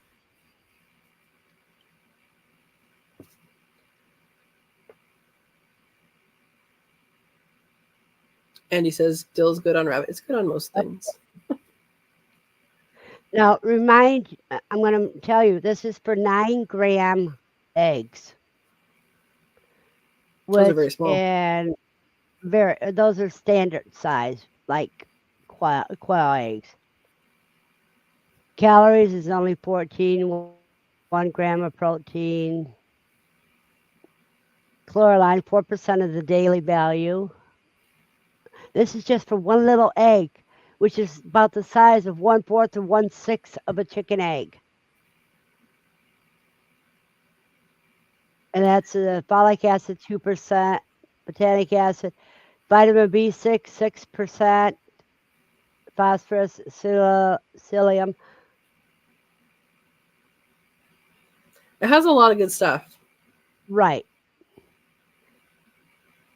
Oh, Matt's heading out. Have a good day, Matt. Have a blessed day, Matt. See you tonight at 9:30 Eastern, 7:30 Mountain. Or Monday on my live at 6 p.m. Yep. Pacific. Okay. Quail eggs are rich in nutrients and full of health-promoting antioxidants that may help reverse cellular damage and treat allergy symptoms. Now, I do know, because I've even talked to doctors, that cancer doctors will advise their patients on chemotherapy to eat quail eggs. Now you know why.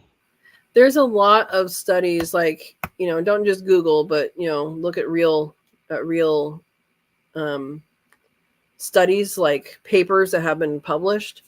There is a lot that say so much about quail eggs, and specifically a lot of it is with the yolk. I mean, not the yolk, the whites. The whites tend to be what people are studying more.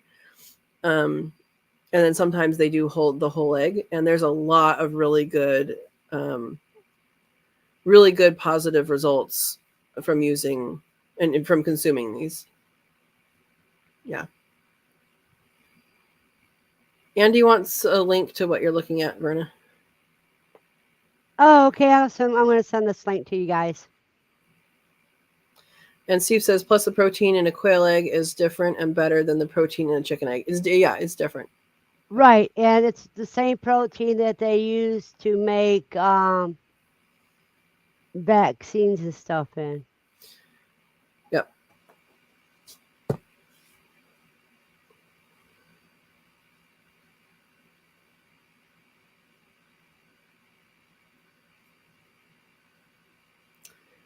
Because they switched it over to that. What happens when a quail molts? You go ahead and explain that. It's on your side, so I'll let you Okay. explain it. What happens when a quail molts? So molting happens a few times a year. Winter time tends to be the big molt. They have lesser molts throughout the year, but they lose their feathers and gain more feathers. That is kind of the quick and dirty. That's what a molt is. And in quail, what you will often see is I don't know that I've ever noticed a male molting. I think they must do theirs more gradual. but the females, at least, they will lose most of their back feathers and their tail feathers, and they will look very not great. They will look like they've been beat up, but there's no like blood, right? Um, but they lose a lot of their feathers and just walk around um, without all their feathers. And during that time, they often stop laying. However, my jumbo wilds haven't really done that. Like a few of them stopped laying, but most of them kept laying during their molt. Um, During the molt, they lose their feathers and then they have to grow it all back. So, like we, brush our hair or don't brush our hair, and our hair comes out, and you know, every day we lose hair, every day we gain hair. There's dogs that have hair, and there's dogs that have fur, right? So if you're brushing a dog that has hair, you're gonna get hair out on the brush all the time. If you're brushing a dog that has fur, you're gonna have times of the year where you get um, more fur off, and times of the year where you're really just not getting anything off of them. It's kind of like that. The fur for quail is that they will lose feathers here and there throughout the year, but during the molt is really when they're like, okay, we're gonna get rid of old feathers and get new feathers. Like that's really what it is. And then when they are building back those feathers, they need a lot of nutrition. So like that's when they need a lot more protein. That's when they need a lot more That's when it's good to give them the lentils and rice with their food. right. So they need more things during that time. And um during that time, they actually it's good to feed them back eggs, honestly, during that time, because it has a lot of those things in it. Yeah. Another thing is with the males, you said you don't really notice it. You usually see it in their wing feathers. Right. That makes sense. They look like they're beat up. Yeah. Well, they But might then be, right? The females are like, no, but on these I know they haven't been fighting. yeah. They're lovers, not fighters. Yeah. And Um the loud one that kept saying okay was process. Now I have Now he's not two okay. now I have two others that are saying okay, but they say it softer. Okay. Maybe Yeah. they'll live, huh? Maybe that's what they're saying. They're in the side that's supposed to live, yes. Um Sue says there are full molts and partial molts. If they're partial, they'll do it 2 to 3 times a year. That makes sense. That makes sense. So why they usually do it in the fall or winter, the big molt, for the females at least, is because that's when they're not going to be on eggs. Now I know people say that there's not a whole lot of um, you know nesting that's happening with them, but well, they're still a bird. And I mean, I have a breedy lady right now in my aviary, but they do tend to, okay, we're done with taking the potential to take care of babies. Now's the time to molt. Yeah. Andy says, go try to take a good picture of males. You will see they're molting. Mine had no tail feathers or pretty feathers at all, more like under feathers. I didn't notice till I wanted pictures. That's a good tip. And of course you want nice pictures, right? Have Now, a blessed Yummy, day, Desiree.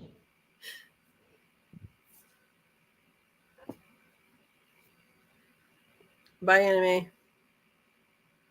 Yeah, her name's Desiree. Desiree. Yeah. Um, we had Peaceful Des come in, and they both got excited because they're both Desirees. What's the There's a lot difference of between differences. Well, one thing you go from a few inches tall to few feet tall. Yeah, what's the difference between a quail and a guinea? A guinea is going to be more chicken sized. A quail is going to be this big. They're different species. They're much different. If you look them up, like if you look up pictures of them, you're going to see very big differences. They sound different. I've never eaten a guinea, but I've heard that their meat is dark, so they might both have dark meat. Someone can correct me if they've ever eaten a guinea. But yeah, they're good. PJ's not True, in here, so we can't find out. right? Um, yeah. Oh, the calico quail. So my nana was a calico quail. So I won some eggs off of something, and only 5 of them hatched. And I don't recommend that person, but I'm not going to say who that person was. Uh, That's but good.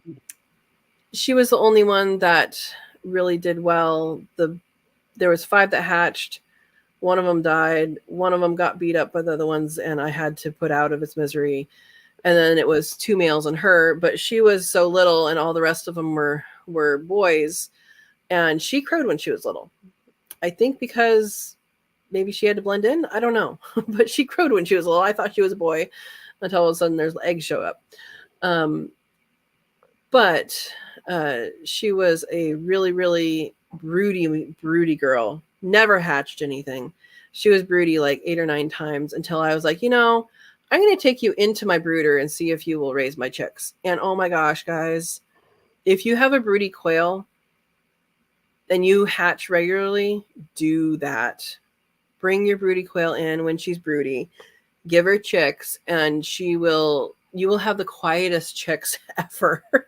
Now, that doesn't translate to quiet adults, but at least you'll sleep through the night if you have them in your house. You know what? Let me check something here. Yeah. So guinea have more dark meat than a chicken, Steve says.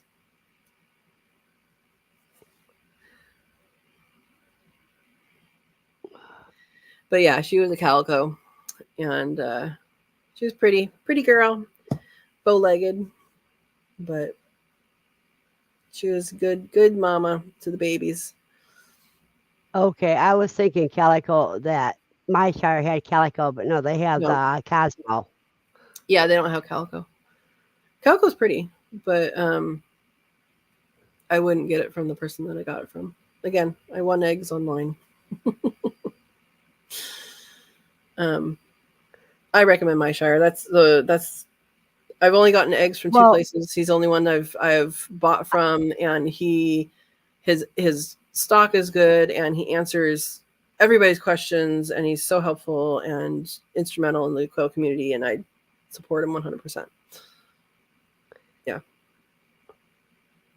I know another place that sells quail eggs that I would recommend, and Oh, that is Aaron? Gidro's Family Farm. I haven't Fam- got eggs from you guys from well, if he's still on. I haven't gotten eggs from them. Let me see. But yeah, I agree. I would think that Aaron and Christina do a good job. Good peeps. What does a broody quail mean? Ooh, a broody bird. Usually you hear it with chickens a lot.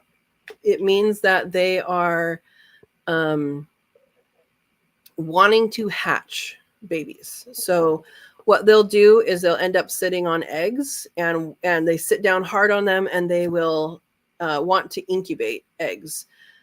Now for quail, that incubation period is 14, 15 days. And then for the next couple days, they don't move. Like the first 14 days about, they can get up and eat, they can get up and drink, they can do those things. But then the last couple days after that, they sit hard on them. And when we incubate in our incubators, that would be what we call lockdown. It's an increase in humidity, and that is accomplished by the mom sitting hard on them, like not hard like squashing, but she's sitting there and she's not moving. She probably is not going to be eating or drinking during that time, but she's increasing the humidity so that her babies can can hatch out. And so that's what being broody is it's a hen that wants to raise Incubator. babies.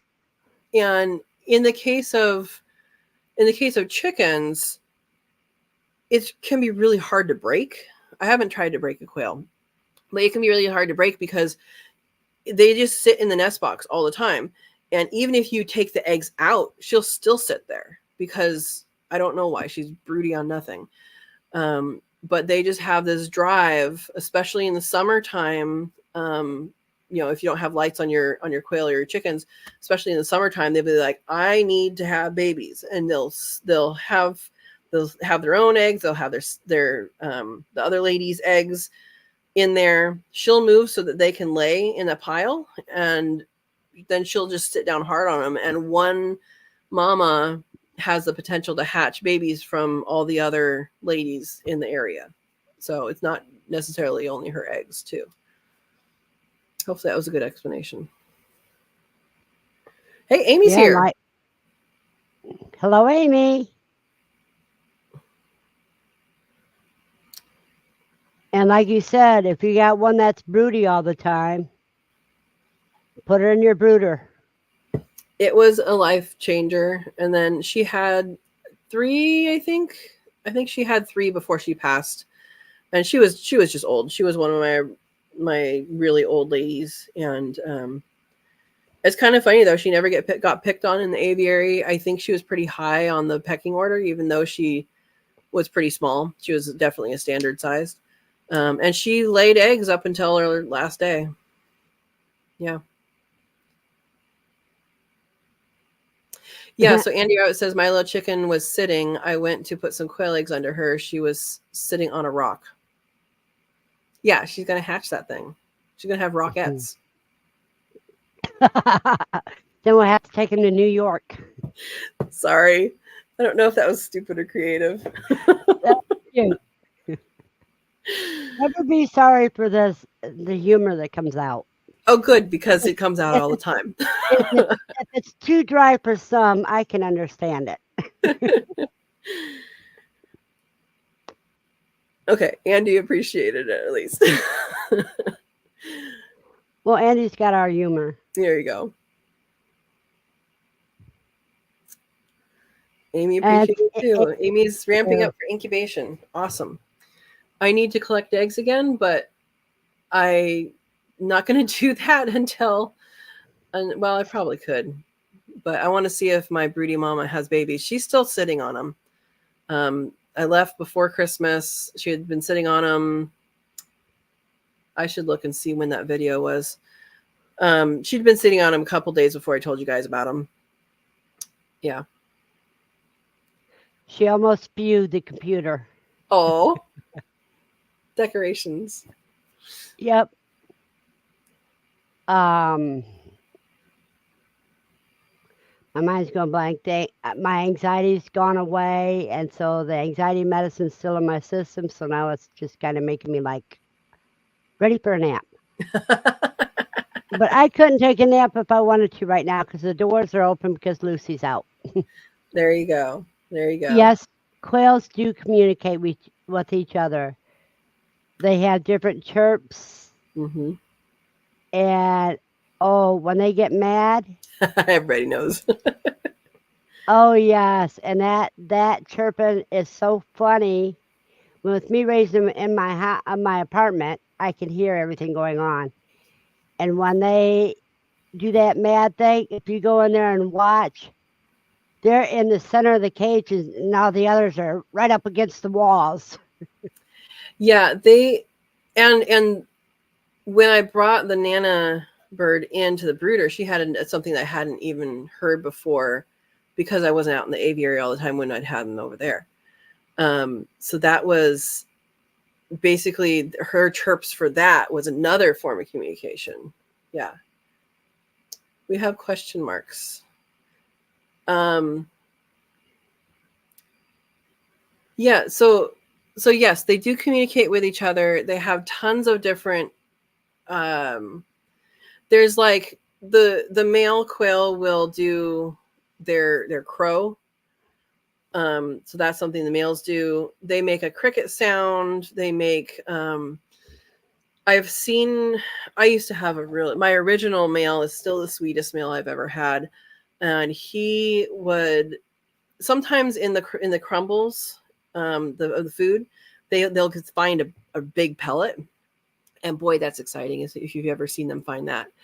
But he would take it and he'd call over a lady and give it to her.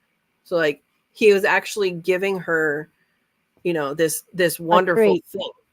Yeah. And it was a full on conversation that they had during that.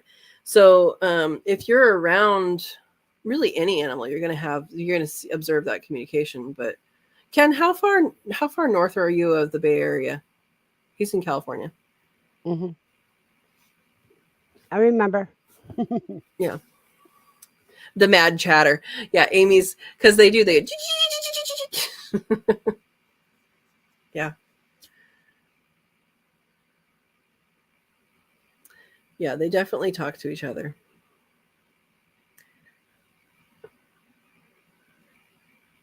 They definitely do that for sure.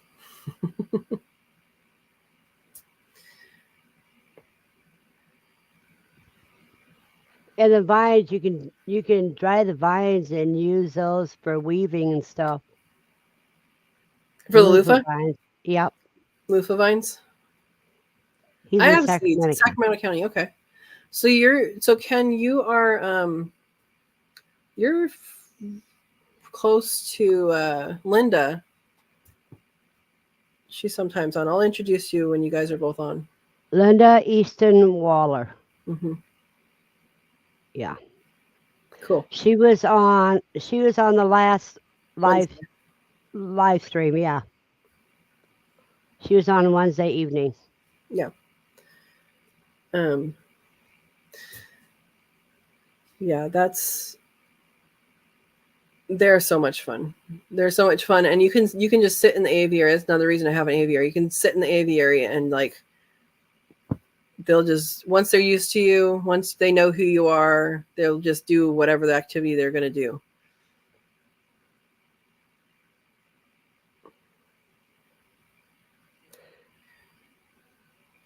Yeah, and the cricket. Wait a minute, Amy. Andy wants your email address or your Facebook name. I've heard the females do a cricket sound too. Yeah. The females do the cricket sound, and that usually means they're content. Mm-hmm. And they also do a song after laying an egg. The egg or song. while they're laying an egg. Wilder. Yeah. Which is a much different sound than the chicken lays. It's chicken makes after laying an egg. Yeah. Now, Amy says had a break a blood feather last night and had a few to wash, so I put them in a box in the kitchen to dry. I eventually opened the box and they just stayed in the box watching and talking. It was cool. I haven't had blood feathers. I haven't had to deal with that. Have you had to deal with that, Verna? Nope. Yeah, but they definitely talk to each other.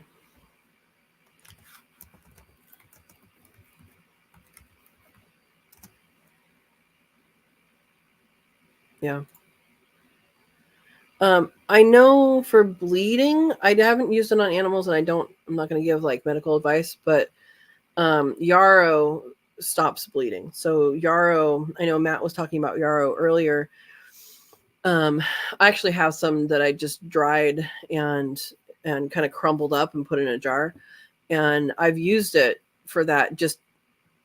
I didn't use it just to test it. It happened that I stepped on a piece of glass like a couple days after I dried this stuff, and then I'm like, well, I guess I'll try it. Dunk, and it works. But it's also called warrior's wart and carpenter's wart, because if you get cut or injured, you put the leaf on and it stops bleeding. So Hold on a second. You got Steve. Did you take care of that for me?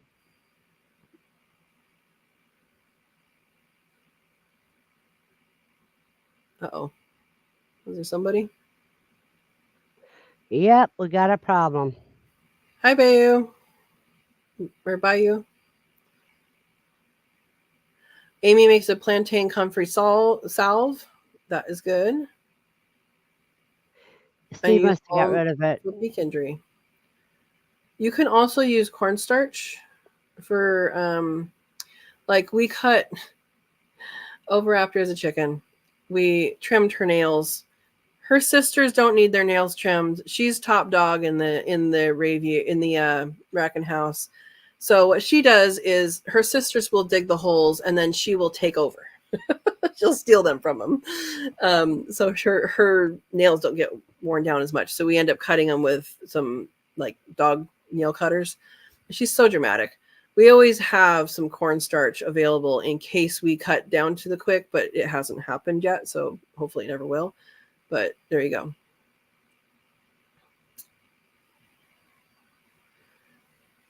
What is a blood feather is the question. A I blood. Go ahead. I haven't come across it. I haven't come across it, but it's a pin feather. It's a pin feather that it gets damaged somehow and it bleeds a lot. And who was the person that had that? Was it Amy? You can answer the question better because you've had it. But it's a feather that ends up bleeding. So the feathers, Going right on the vein.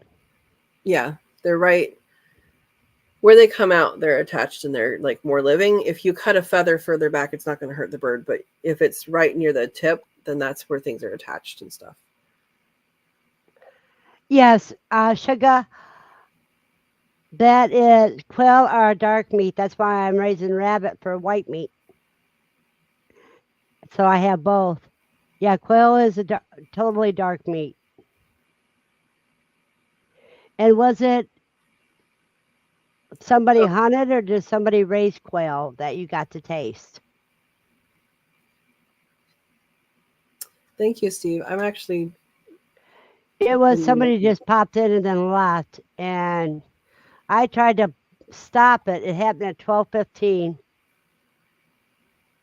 It was just an idiot by the name of Check, Check. Okay. I got a feeling I know who it is. Got it.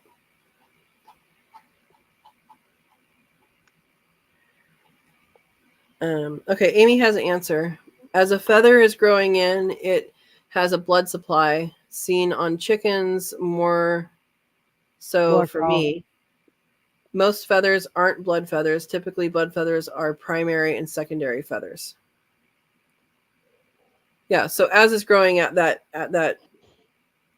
point that it's growing, um, it has that. So, But then it can get damaged and then it can just bleed. yeah, and that would be harder to stop than a cut. That is wonderful, Sugar. So now you know that you can eat it. Now all you got to do is try some of the quail eggs. You can tell a blood feather by a darker shaft on the wings. That makes sense. Thank you, Amy, for enlightening us. Um, I mean, I've had quail for 5 years now, and I never had that problem. So, I haven't either.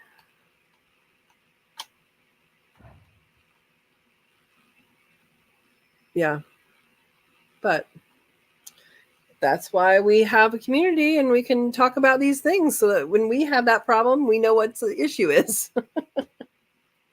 Right? right. That's what I like about. Well, I've heard about it before, and all I knew is that sometimes if they break a feather, it may bleed, and that's what it is. But I've never seen it. Yeah. Yeah. Yeah, mostly when you get some that are almost as big as a chicken egg. That's about the size of Bantam? what are those? Bantam. Yeah, bantam, but no, I'm thinking of a certain kind. It's got the feathery head Silky? and silky. Yeah. When you got to migrate, it's luck. It's a wonder you can find any words.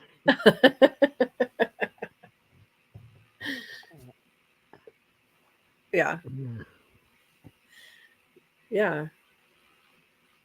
And that's what I love about this community is no matter how much or how long you've been raising quail, it doesn't mean that you've come into some things that other people came into and they're just newbies even. Hmm? So no matter how long you've been raising quails, you can still be learning.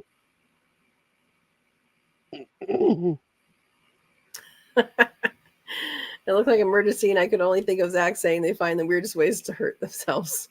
Yep. Have a blessed day, Buster. And if I don't see you before, then have a happy new year. Have a good one. Right. So it could explain the blood all over the cage, but can't see any quail with any damage on them. That could. It could definitely. Don't I just say this? When I've seen everything and know everything, I'm dead. Yeah, and people have different experiences. You can do things the same way and have different experiences. And I Mm. know that's true with quail, but it's more true with gardening because like you could be doing something the same way your neighbor's doing, but you're slightly different. You're 20 feet away, but you're still different. Yeah. Happy New Year, Bob. Oh, hi Bob. Happy New Year.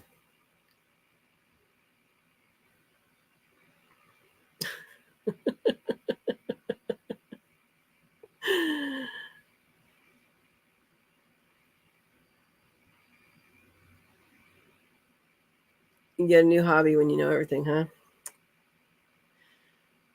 But every time the difference between knowing and okay, between knowledge and wisdom is experience. Another thing is a smart person. The difference between a genius and a smart aleck. Smart aleck thinks they know it all, and a genius knows that the more they know, the more they realize they don't know. Yeah. Yeah, and it's the stuff you don't know that. Can kill you. Yep. Just plain and simple. It's the stuff you don't know can kill you. Yeah, and I know I go into these kind of lives with, I have certain knowledge, other people have certain knowledge, and if we share that knowledge, that's going to be best. That's just what it is. And with me, the reason why I'm having guest speakers is because everybody can bring their own set of knowledge in that we can share with the people. Right. Because I mean, I do in the apartment, you do on a city lot, and Gido's family farm and Steve have farms. You know, Hmm. they got a little bit more land, but some knowledge is good for all, no matter what size, and there's other knowledge that is good for somebody that lives that's going through themselves. Steve Give said, James a big hug to me. I mean, from me. "Oh, I Manuel, didn't you see you him. didn't you didn't you weren't stealthy enough. I didn't see him because I was reading the room. You couldn't So see he him. slipped by me. Steve just saw me wave. Oh, I He seen just you got up. wave too. Um, he's no longer in the room. 13 plus acres, but mostly undeveloped, Bob says.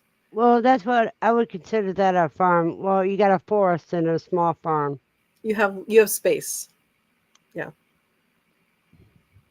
Space to do things. You can do guerrilla gardening, Bob. Yeah. Or you can, Bob, have you done mushrooms out in your forested area? That would be another thing you could do. You could do mushroom logs. Amy says she's in the garage until build a shed or barn because hawks hanging off the cage were not going well with the quail. No, they can die. A quail can die from heart attacks. I had one that I believe that happened to, which is why I put up my. If you guys look at my videos, my aviaries have for the quail have a shade cloth that's like 2.5 feet tall, and of course with the wood chips inside, it's no longer 2.5 feet tall, but it gives them a sense of security.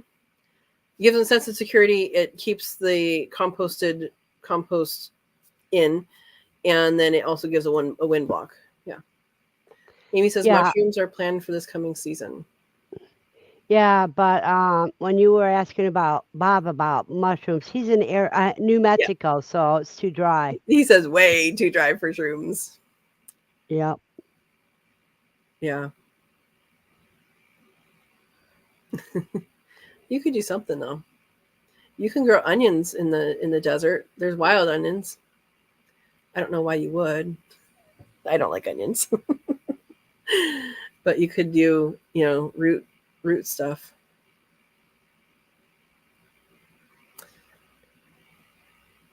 You have Wine to be cap careful. mushrooms.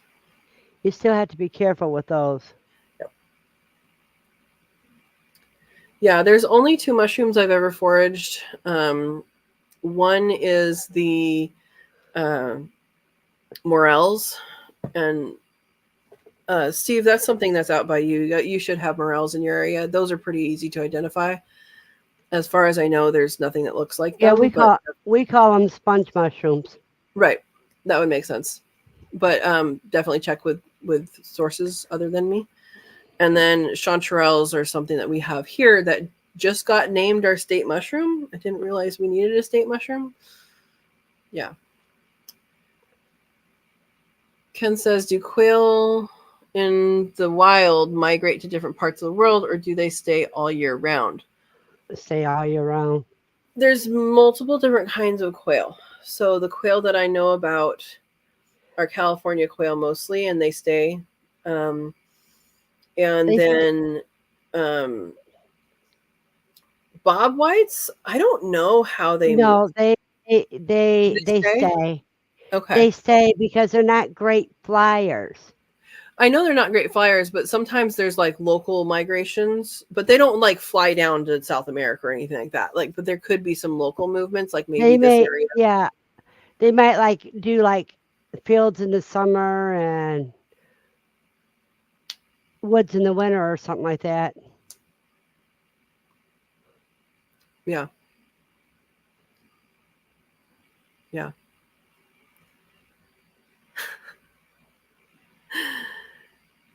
Yeah. So about like the hawk, um, I know we don't get hawks very often, but we do have a Cooper's hawk that like snatched a baby mockingbird from my next door neighbors. There was a tree with mockingbird babies in there, and boy, all the birds were like, "Rah!" But understated fact, morels. And with my birds, it's really interesting to watch them because they don't have reactions to all birds. They have reactions to crows flying over, like if they're cawing as they fly over, they have reactions to crows. Sometimes they have reactions to jays when jays are giving a warning sound, but not to their regular sound. And they really don't like when blimps go over because that sound, they just, and that's it. Yeah. Elk are impressive. I know. Bob has elk friends. I think Bob is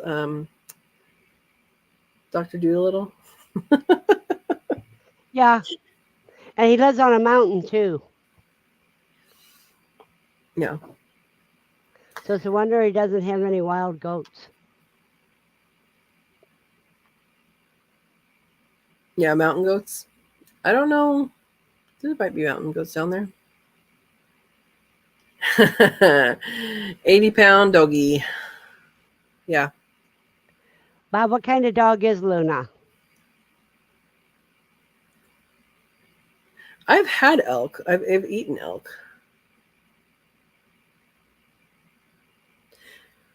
Yeah, so I think the movements for quail would be more local, like this is going to protect me from the elements more.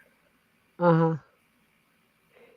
In the grasses in spring and fall, and then heaven only knows where in the winter. Amy's asking Bob, are valley quail out where you are? He probably has mountain or gambles, is my guess. You have pronghorn. Antelope live in Africa. Pronghorn live in the United States. They are also tasty. I've had them. Yeah, Bob, do you know what kind of quail are native to you? I'm gonna guess it's maybe mountain or gamble. Over there. They both For have me, the they're, little thingy. uh-huh. Some of them have Me, two. they're Bob Whites. Just because his name is Bob? No, Bob Whites aren't. No, Bob White's in my area. Oh, your area. I thought you said in Bob's area. Yeah, Midwest has Bob Whites. Yeah, Amy, there's all sorts of different kinds of quail, and they sound different. Yeah, mountain and gamble.